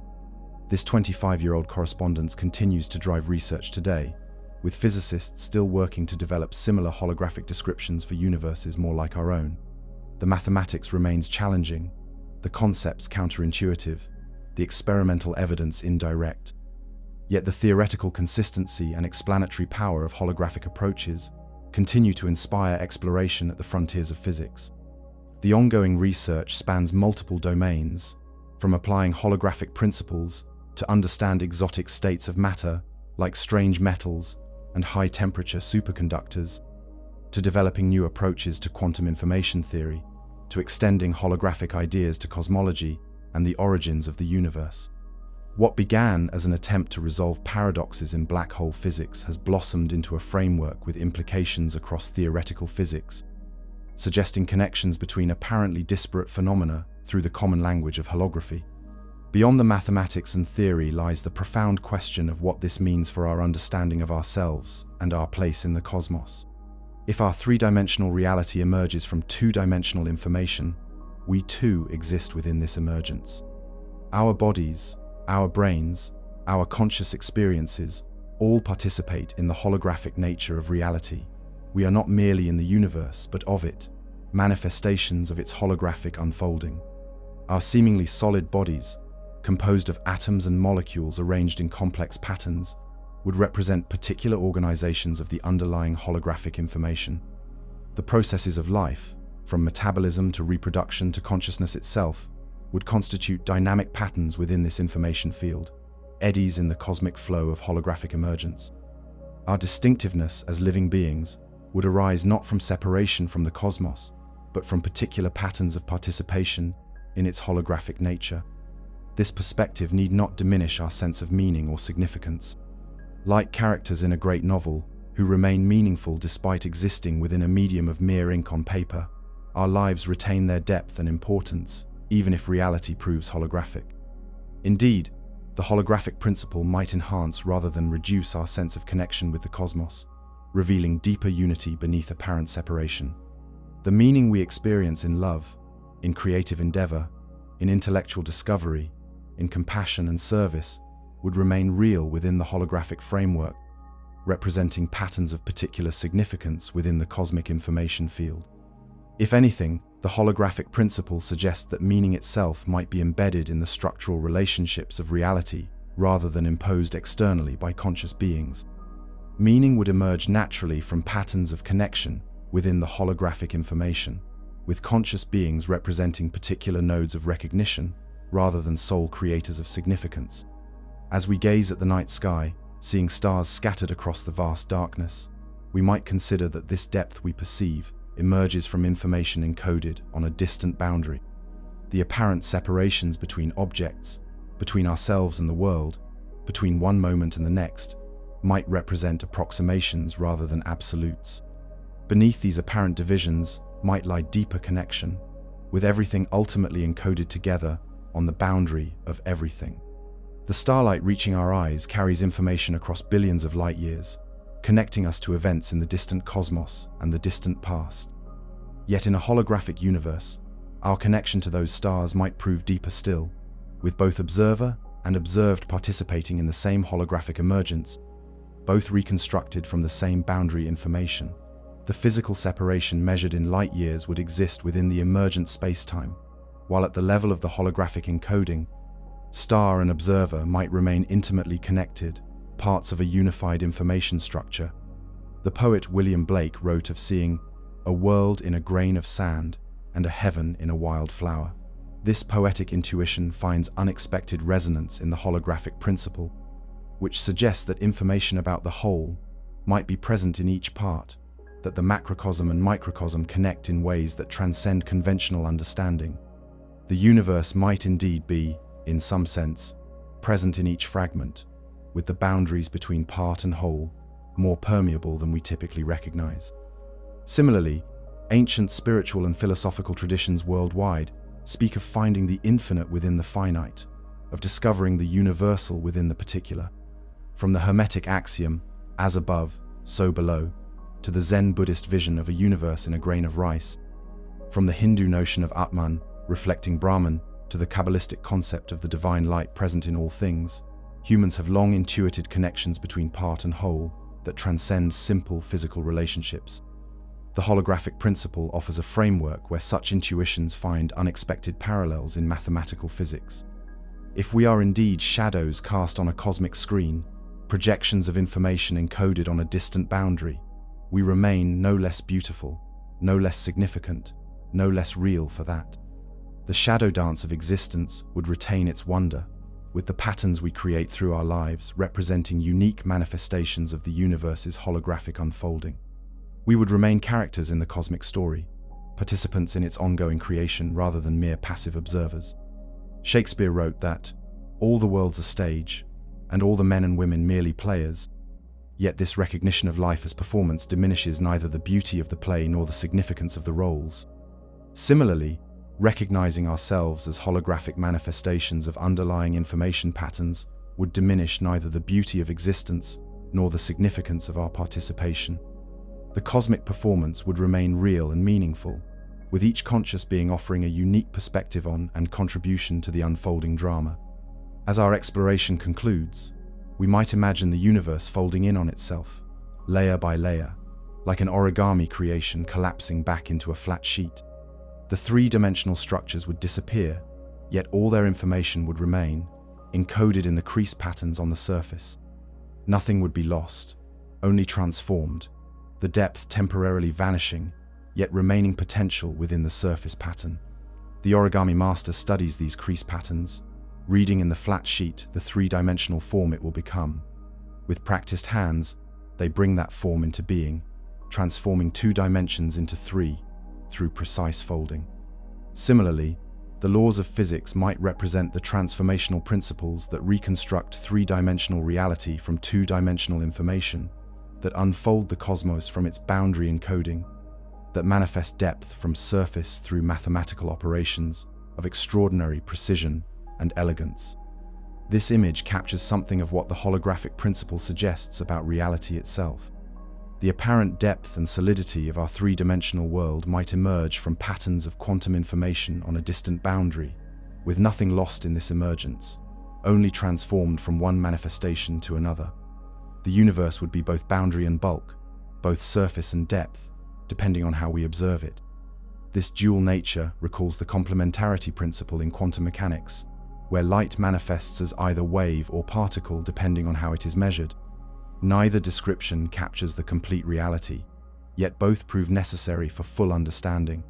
Similarly, the holographic principle suggests a complementarity between boundary and bulk descriptions of reality, between the two-dimensional information encoding and the three-dimensional emergence, with both perspectives necessary for complete understanding, yet neither alone capturing the full truth. Perhaps most significantly, the holographic principle reminds us that reality may be more subtle, more interconnected, and more wonderful than our everyday perceptions suggest.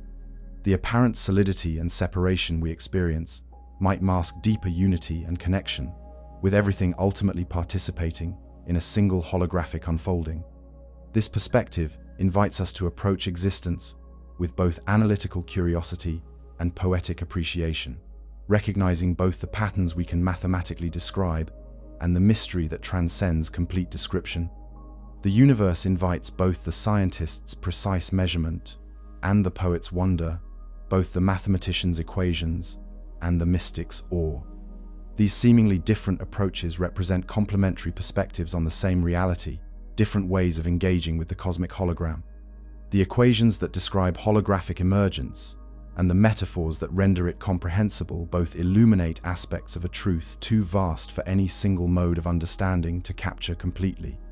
As we drift into sleep, imagining the universe folding in on itself, layer by layer, we might consider that each of us represents a unique perspective within this cosmic hologram. Our individual consciousness offers a particular vantage point on reality, a specific manifestation of the universe becoming aware of itself. Through science, philosophy, art, and contemplation, we gradually refine our understanding of this extraordinary cosmos we inhabit, revealing ever deeper layers of its holographic nature. Each conscious being provides a distinct window into reality, a unique node of awareness within the cosmic network. Together, these countless perspectives create a richer picture than any single viewpoint could provide, a multifaceted understanding of the holographic universe. Our differences in perspective represent not obstacles to truth but essential aspects of a more complete understanding, with each consciousness contributing its particular insight to the collective exploration of reality. The journey of understanding continues beyond this exploration, with new theoretical insights, mathematical tools, and experimental evidence constantly emerging. The holographic principle represents not a conclusion but a direction, not an endpoint but a pathway into deeper understanding of reality. Like the universe itself, our knowledge continues to unfold and emerge, revealing new depths beneath familiar surfaces, new connections beneath apparent separations. Scientific understanding evolves through cycles of revolution and refinement, with new paradigms emerging from the limitations of previous ones. The holographic principle may represent such a paradigm shift, transforming our understanding of space, time, and information in ways we cannot yet fully anticipate. Future developments will likely reveal aspects of holographic physics currently hidden, connections to other theoretical frameworks currently obscure, and implications for our understanding of reality currently unforeseen. The journey continues, with each step revealing new horizons beyond. In this ongoing unfolding, we participate not merely as observers, but as manifestations of the process itself, the universe exploring its own nature through the consciousnesses it generates. Whether or not the holographic principle proves precisely correct in its details, it reminds us that reality may be far more profound, more unified, and more wondrous than we have yet imagined. The cosmos invites our continued exploration, with each discovery revealing new mysteries, and each answer generating new questions in the endless dance of knowledge and wonder. Perhaps there is no more fitting image for our exploration than that of light itself. Light brings us information from the cosmos, connecting us across vast distances to distant stars and galaxies. Light creates interference patterns on holographic plates, encoding three-dimensional information on two-dimensional surfaces. Light interacts with our retinas, generating the neural patterns that reconstruct our visual world. And in many spiritual traditions worldwide, light symbolizes consciousness, wisdom, and ultimate reality. As we conclude our journey through the holographic universe, we might imagine ourselves as patterns of light within the cosmic hologram, unique interference patterns in the universal field of information. We are made of stardust, as astronomer Carl Sagan reminded us, but perhaps we are also made of starlight, manifestations of the cosmic luminosity that generates the holographic emergence of reality itself. In exploring the holographic principle, we participate in the universe coming to know itself, light contemplating light, the cosmic hologram becoming conscious of its own extraordinary nature,